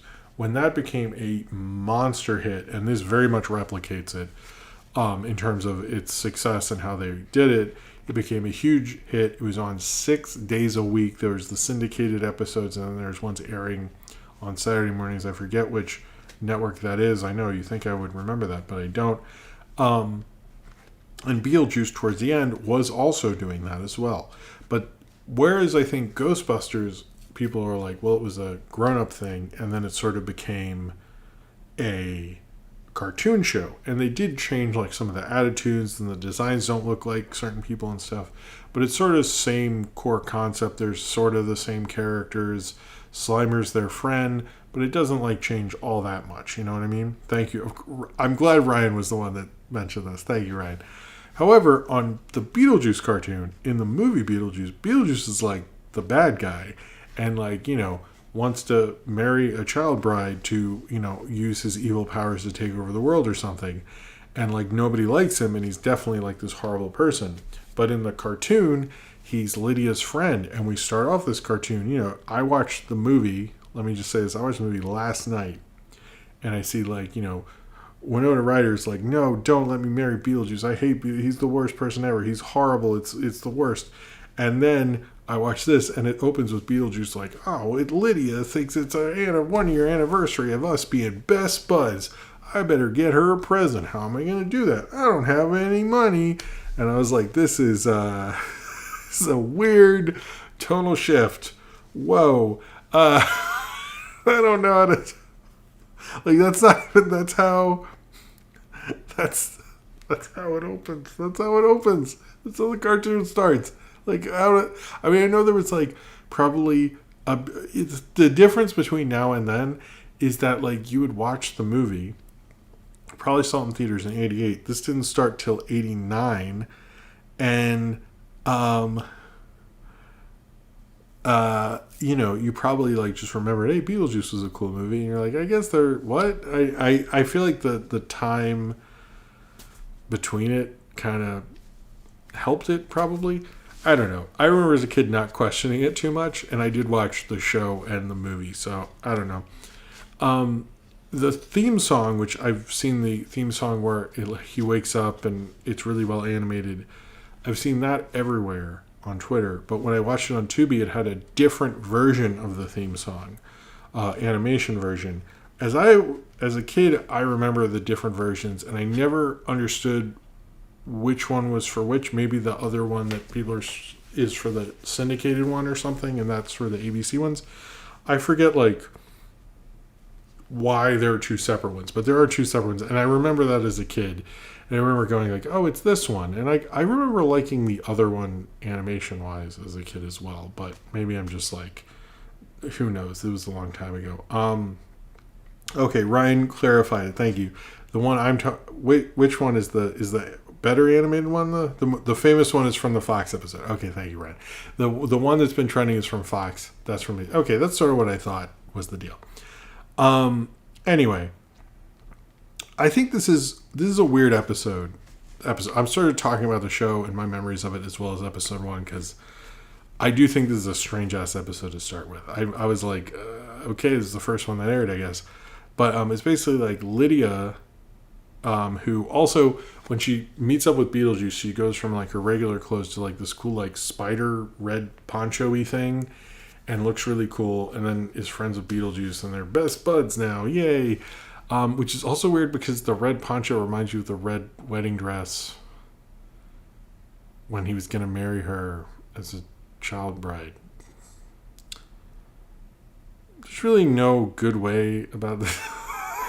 Like, when I was a kid, they had a Rambo cartoon, and like, you know what it probably is? The Rambo cartoon sucked up all the like the parents getting upset stuff, and nobody could get mad at Beetlejuice. It's all Rambo's fault. It's like, I don't know. I was explaining to my wife, I was like, I had a cartoon and toys for Rambo. Like, they sold me like plastic knives and said Rambo like marked on it, and I remember parents were like, "This is too far." Like, like I had toys of Alien in elementary school. Like, it was like. The 90s were a crazy time. I can't imagine kids having Oppenheimer toys. That doesn't work. Anyway, it was a weird time that they let this happen. But yeah, so Lydia is starting a babysitting thing. Lydia has a babysitting, or is starting a babysitting job that her parents, who are now different, and her mom's not. I don't know. I didn't watch more than this, so I don't know if I couldn't tell how much they changed them, to be honest with you. But her parents are going to go out with these couple, and she's just going to watch the baby. And Beetlejuice finds out she makes $2 an hour, which in I don't know what that is adjusted for inflation. If anyone wants to look that up, that'd be wonderful. Which I guess was good money then. It's better than no money, as I always say. For any amount of money that's not no money.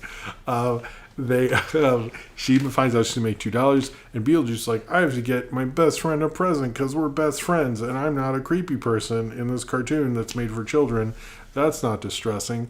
And he realizes he should make a babysitting agency, and he goes to the Neither World, which is a joke because instead of the afterlife or something, the Neither World, the joke is it's like neither here nor there.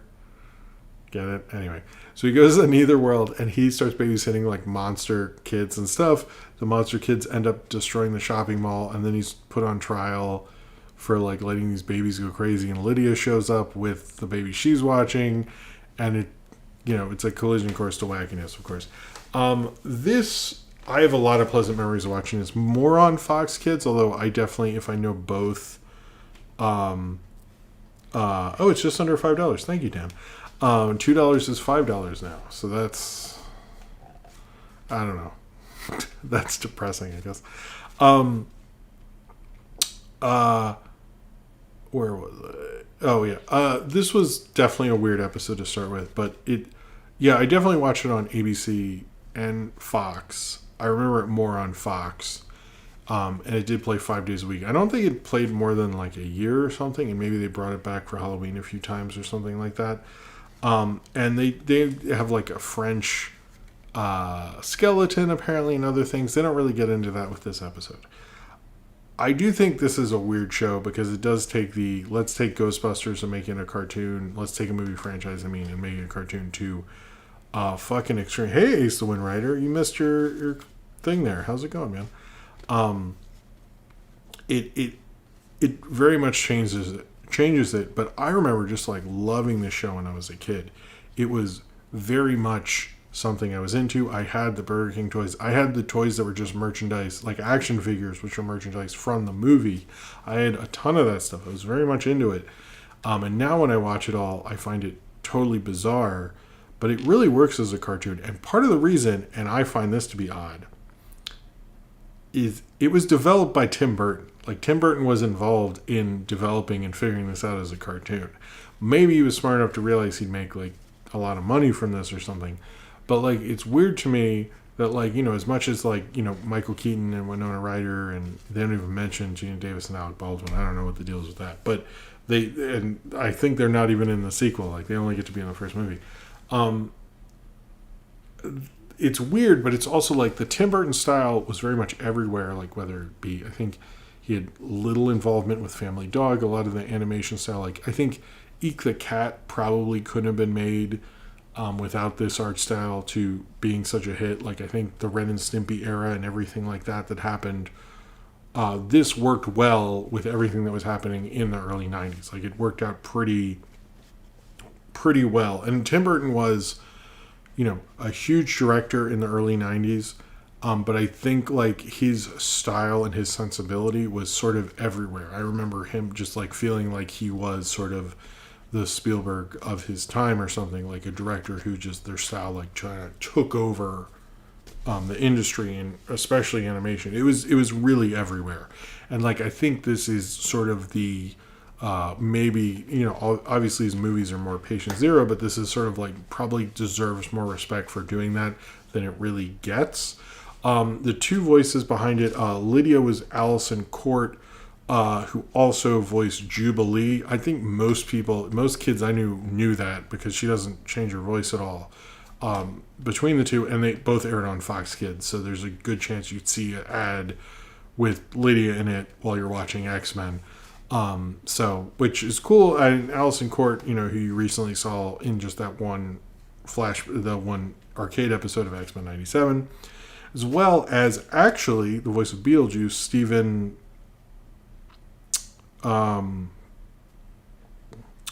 Ouimeti. I'm not going to attempt to say this one, but the guy who voices Beetlejuice, I also found out, voiced Archangel in the X-Men show as well. So they're both in the X-Men animated show. I didn't know that. That's actually interesting.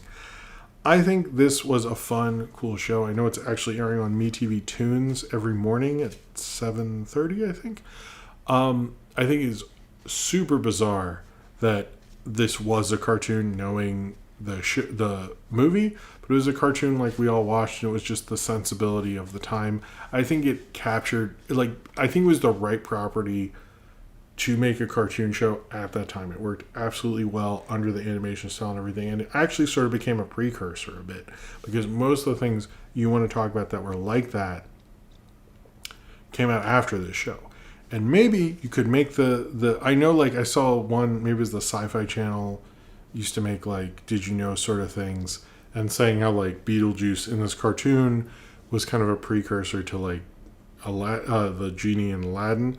I'm going to take one better and say that without this, I think it primed the public for what would happen, like, whether it be Eek the Cat or Ren and Stimpy or that, like, crazy style.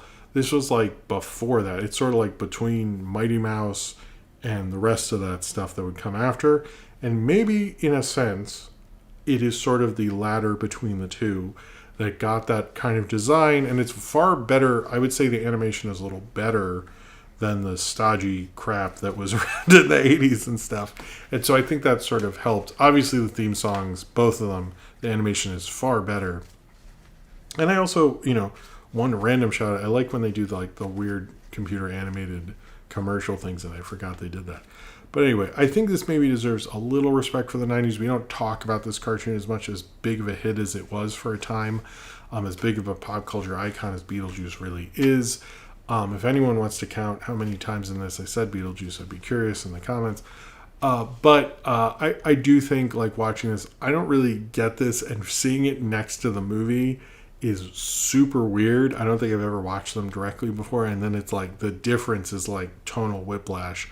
But it is a fun cartoon. I like the way the animation moves, particularly at the time. It definitely was bringing up more of the positives, I think, about Fox Kids and the animation. I know it aired on ABC, but in my head it's like Fox Kids and stuff. I like this cartoon.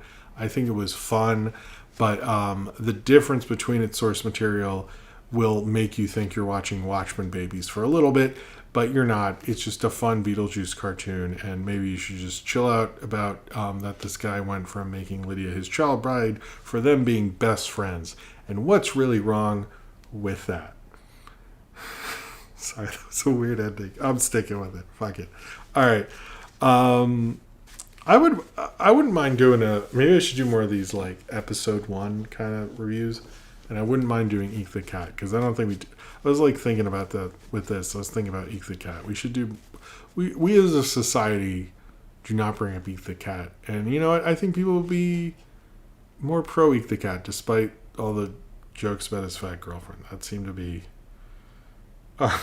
everything. That's all I remember from that show. And then I think they had like his dog became like a Snoop Doggy Dog joke thing. Anyway. Alright, Cornbread just said wow. Alright. Is anyone still here? Hello? Is everyone leave now? Alright. Alright, let's do the questions. Hold on. I'm gonna write questions below. Jibs. What the fuck is wrong with you? Questions below. Hold on. Eek the Cat. Hello, Evil Ghost Ninja. I don't know if we've seen you before. Thank you for being here. That's a cool name. All right. Let's do Nathaniel. We have 2 questions. One from Nathaniel Foga and one from Austin. Let me drink some water. Thank you all for being here. I know this is a weird show, but whoa, Ace the Wind Rider. Is that an invisible question?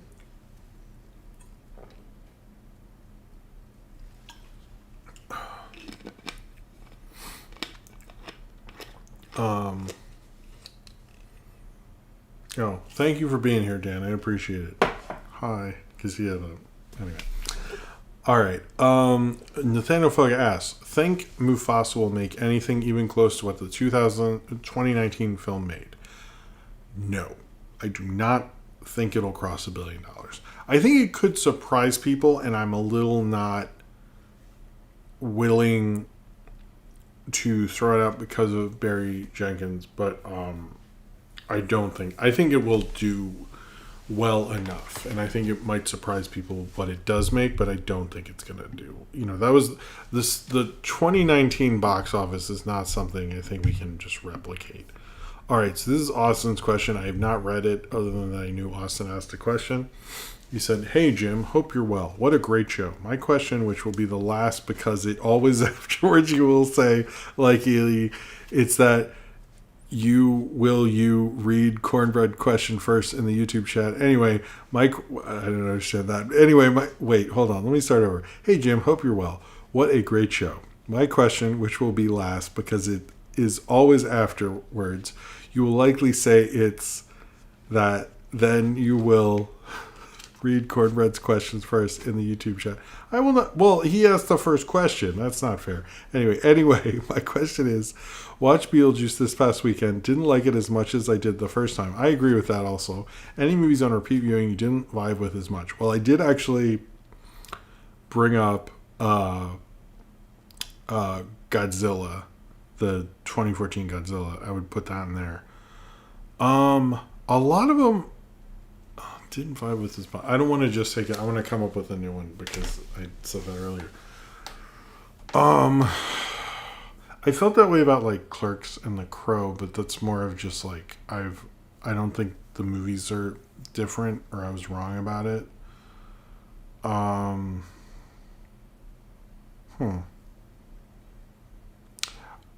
You know what did change for me, and I'll admit this, is after Tomorrowland, it took me a while to come back around with Brad Bird because of the way he showed himself. He views people who are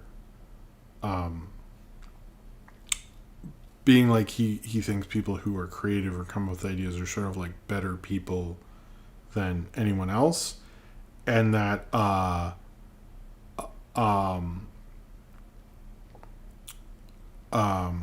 fuck. Sorry, I looked at a question and it got thrown off. Fuck. Oh, damn it. No, I lost my train of thought. What movie was I talking about? Oh, yeah, okay.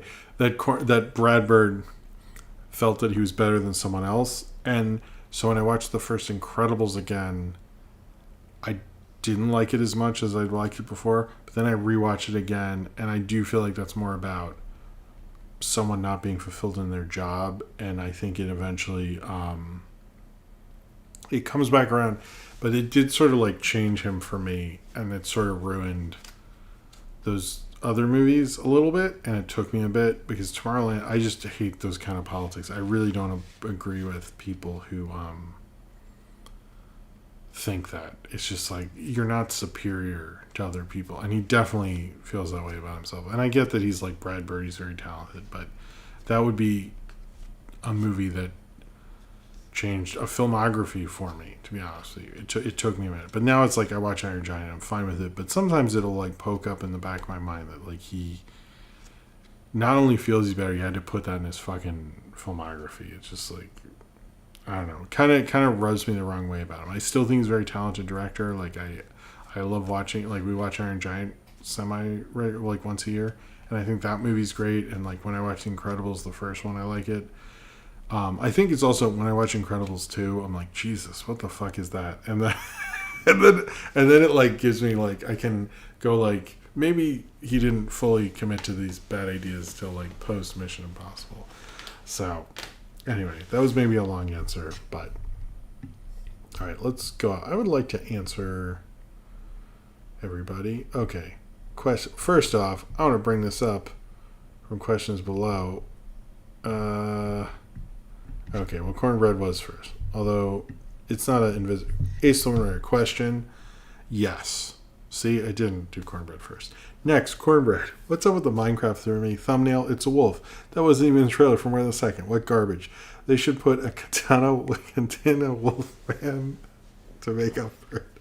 I agree. Question, favorite cartoon for Saturday morning, Nathaniel Foga. I don't want to say X-Men, but I also want to say X-Men. I would also say, like, well, I didn't really watch Looney Tunes on Saturday morning, so I don't want to say that. But I would say that or The Tick is definitely up there. I need to do something with the Tick cartoon at some point. X-Men, The Tick, He-Man, stuff like that, I would say. Cornbread, surprise, you're getting a double dose of Wolfman. There was breaking news during the stream. Universal revealed the design for the new Wolfman movie. Are we in a Wolfman renaissance? Well, they didn't really reveal it for Halloween Horror Nights, but it didn't look good. I don't know what that reveal was. I was like, whatever. Ace the Windrider, what genre seems, I like the seems, underrepresented in animation? I would actually say horror, and I mean straight horror, not Coraline horror, although that's horrific. Like actual, like a horror movie in animation. I do feel like it's underrepresented. I do feel like we have a lot of like horror adjacent things, but not like actual horror. I think we should have more of that. I know there's examples, but I'm saying there should be more. That's all. Nathaniel Fogo, what would you like to see from Super Mario Brothers sequel? Well, Yoshi. Obviously Yoshi. More references. I just think a fun down the line kind of movie, just like the other one. Black Saxon's Winkle, when are we going to stream Minecraft in honor of the movie? Yeah, I'll be a Minecraft streamer for the review. Sure. Oh, Ryan Walterson bring up Tim Burton's Alice in Wonderland made $1 billion. Alice Through the Looking Glass did not. Yeah, that's true. Through the Looking Glass did not do great. So, Black Saxon Winkle, in honor of the anniversary of the Doom game, what's your favorite game and opinion of the movie? I played Doom 2 a lot. I did not see the Doom movie, actually. I probably should. I didn't realize it was the anniversary of the game, but I played Doom 2 a lot. I also played Quake. I had that one. Nathaniel Fogarty, favorite Beatles song that got a needle drop in a movie?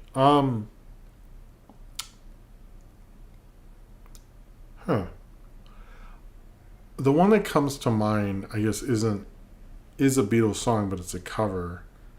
I would actually say Fiona Apple doing Across the Universe. I like that. And maybe even in Parent Trap, Here Comes the Sun. I remember that one a lot. But I can't think of like a Beatles song other than like, In Yellow Submarine or something. But I don't know if that counts. That doesn't count. That's not really... Cineram, aside from one Mario Kart, great answer, good night. Thank you. Thank you, Austin. Sorry, I just saw that. Cheers to you. Who did he play as, though? Austin, if you're still there, or if not, make him answer in the Discord. All right, hold on.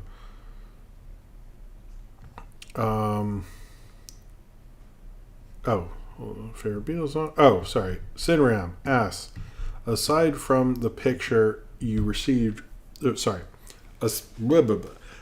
from the praise you received from the girl picture, did you feel that creating that particular piece was rewarding in and of itself? I did, and I still do.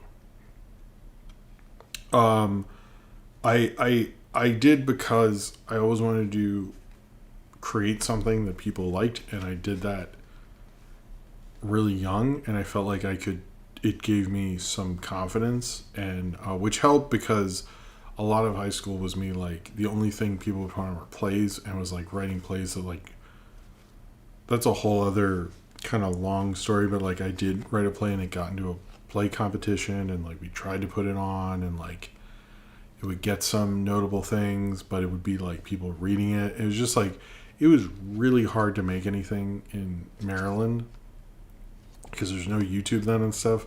It was just very frustrating, and that gave me like the sort of like that, and like making films, it was just harder to make stuff. So I think like it gave me the rewardingness of it, and gave me some like, oh look, this guy can do something as well. But it didn't, I don't know, I wish I had made something like it, and making that video, I kind of want to sketch more, but I haven't because I have no time to, and also, you know, I want to make some videos. So I think that, you know, if I ever had time, I would like to do something. I would like to do sort of a follow-up, to be honest, even though I don't know if anyone cares, but I would like to for myself. Nathaniel Foga, has there ever been a film that you invested as Dark City did? That you had invested as Dark City did? Film that had you as invested as Dark City did, I guess that's the question. It's sort of, I get Alphaville vibes, the Godard film. I kind of feel like that one maybe. The Weston here, which September 27th film will you be watching first? The Wild Robot, Megalopolis, or Hellboy the Crook Bloke? Probably The Wild Robot, because I have plans to see that with my kids. I do plan to see Megalopolis. I don't know if I'll see Hellboy. Maybe I'll just review the first one. I think people would like that. Dylan Butler, do you think they would make a Betty Boop movie? Probably. I don't think they should. Caden Hanshai, favorite biopic in your greatest biopic in your opinion? I mean, Citizen Kane is sort of a biopic, but to be for, I guess you mean like of a person, I would say Amadeus. Now I'm just gonna go Amadeus. Amadeus rules. I don't care. Amadeus is great. That's the best biopic. You can, if it's best rock person biopic, I guess, I don't know, Dewey Cox. I love that guy. Cornbread, been a bit since you did a Nintendo Switch check-in. Get any new games? Did you finish that Mario game yet? Any games your kids have been mentioning wanting for Christmas? Give us the Lydia deets.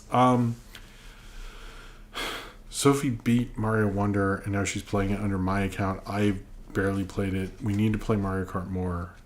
I've been thinking I need to do that. But I know we're going to get her probably the Princess Peach game. I don't know about other games, but we thought about it. That's basically where we are now. So I just don't have a lot of free time, and I need to play some Mario Kart with her. Maybe tomorrow, we'll see.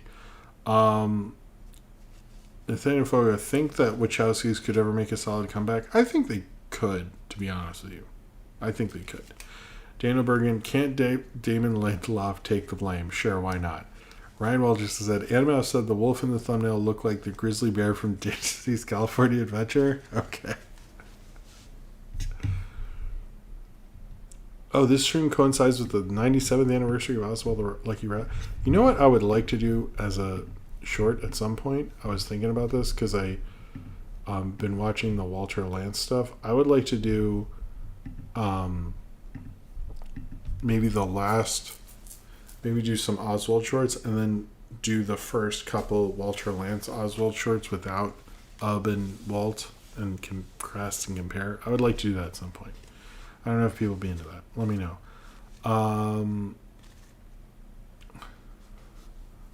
Let's see. Do we have any more questions? Is that it? I'm going to be honest, Ace Winner. I have a sketchbook in my bag I carry everywhere, and I don't. I need to sketch, but the problem is, one, I never can sit down at the subway. I used to like draw on the subway, but I can never get a seat. That was like right post-COVID, and no one was going in. Now that's over, and I just don't. I need to. I've been thinking about drawing again, to be honest, but it's tough. Oh, well. Okay, I think we did all the questions. This was kind of a long... How long was this? Was this one of the longer streams? Did we break a record? It's like not the record, but close. Anyway, thank you all very much for being here. I know it was a slow news week. I feel like I said some good things or whatever. I'm sorry that the last one wasn't timestamped. I don't think this one will be tonight because I have a big day tomorrow, so I'm probably going to just close all this and go to bed. But I want to thank you all for being here. Thank you for watching the videos. I think the Crow reboot review will be coming out soon. I want to thank thank you for watching. Thank you for liking. Thank you for being cool. I'm going to be honest, I have a cool audience. I hope you guys see some cool movies. Maybe, I guess, Beetlejuice. I hopefully will have seen it by the time we talk again. I don't think I have anything else to say other than there'll be some cool stuff coming out. Check out the throwbacks, and I'll see you all next week. I think that was it. Yeah, it was fun to talk about things. And Jurassic Park 3. Best Jurassic Park sequel, right? I think we can all agree. Anyway, thank you all for being... Oh, wait. Hold on. I want to thank... No, not... Fucking YouTube. All right. I want to thank the following people for Super Chats. Classic Cameron, Bloxy Oxenwinkle, Austin, Nottenbox 64, Rams to the Artist, thank you for your generosity. Will, thank you for your generosity. The Rocket, Lobax, and Austin. Thank you very much for your Super Chats during the show. Cheers to all of you. Cheers for everyone who watched.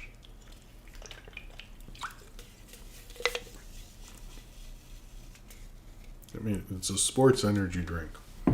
I guess it gave me sports energy. Whatever. Good night. Good luck to you all. Subscribe if you would like to. All right, I should just go. See you later. Good night.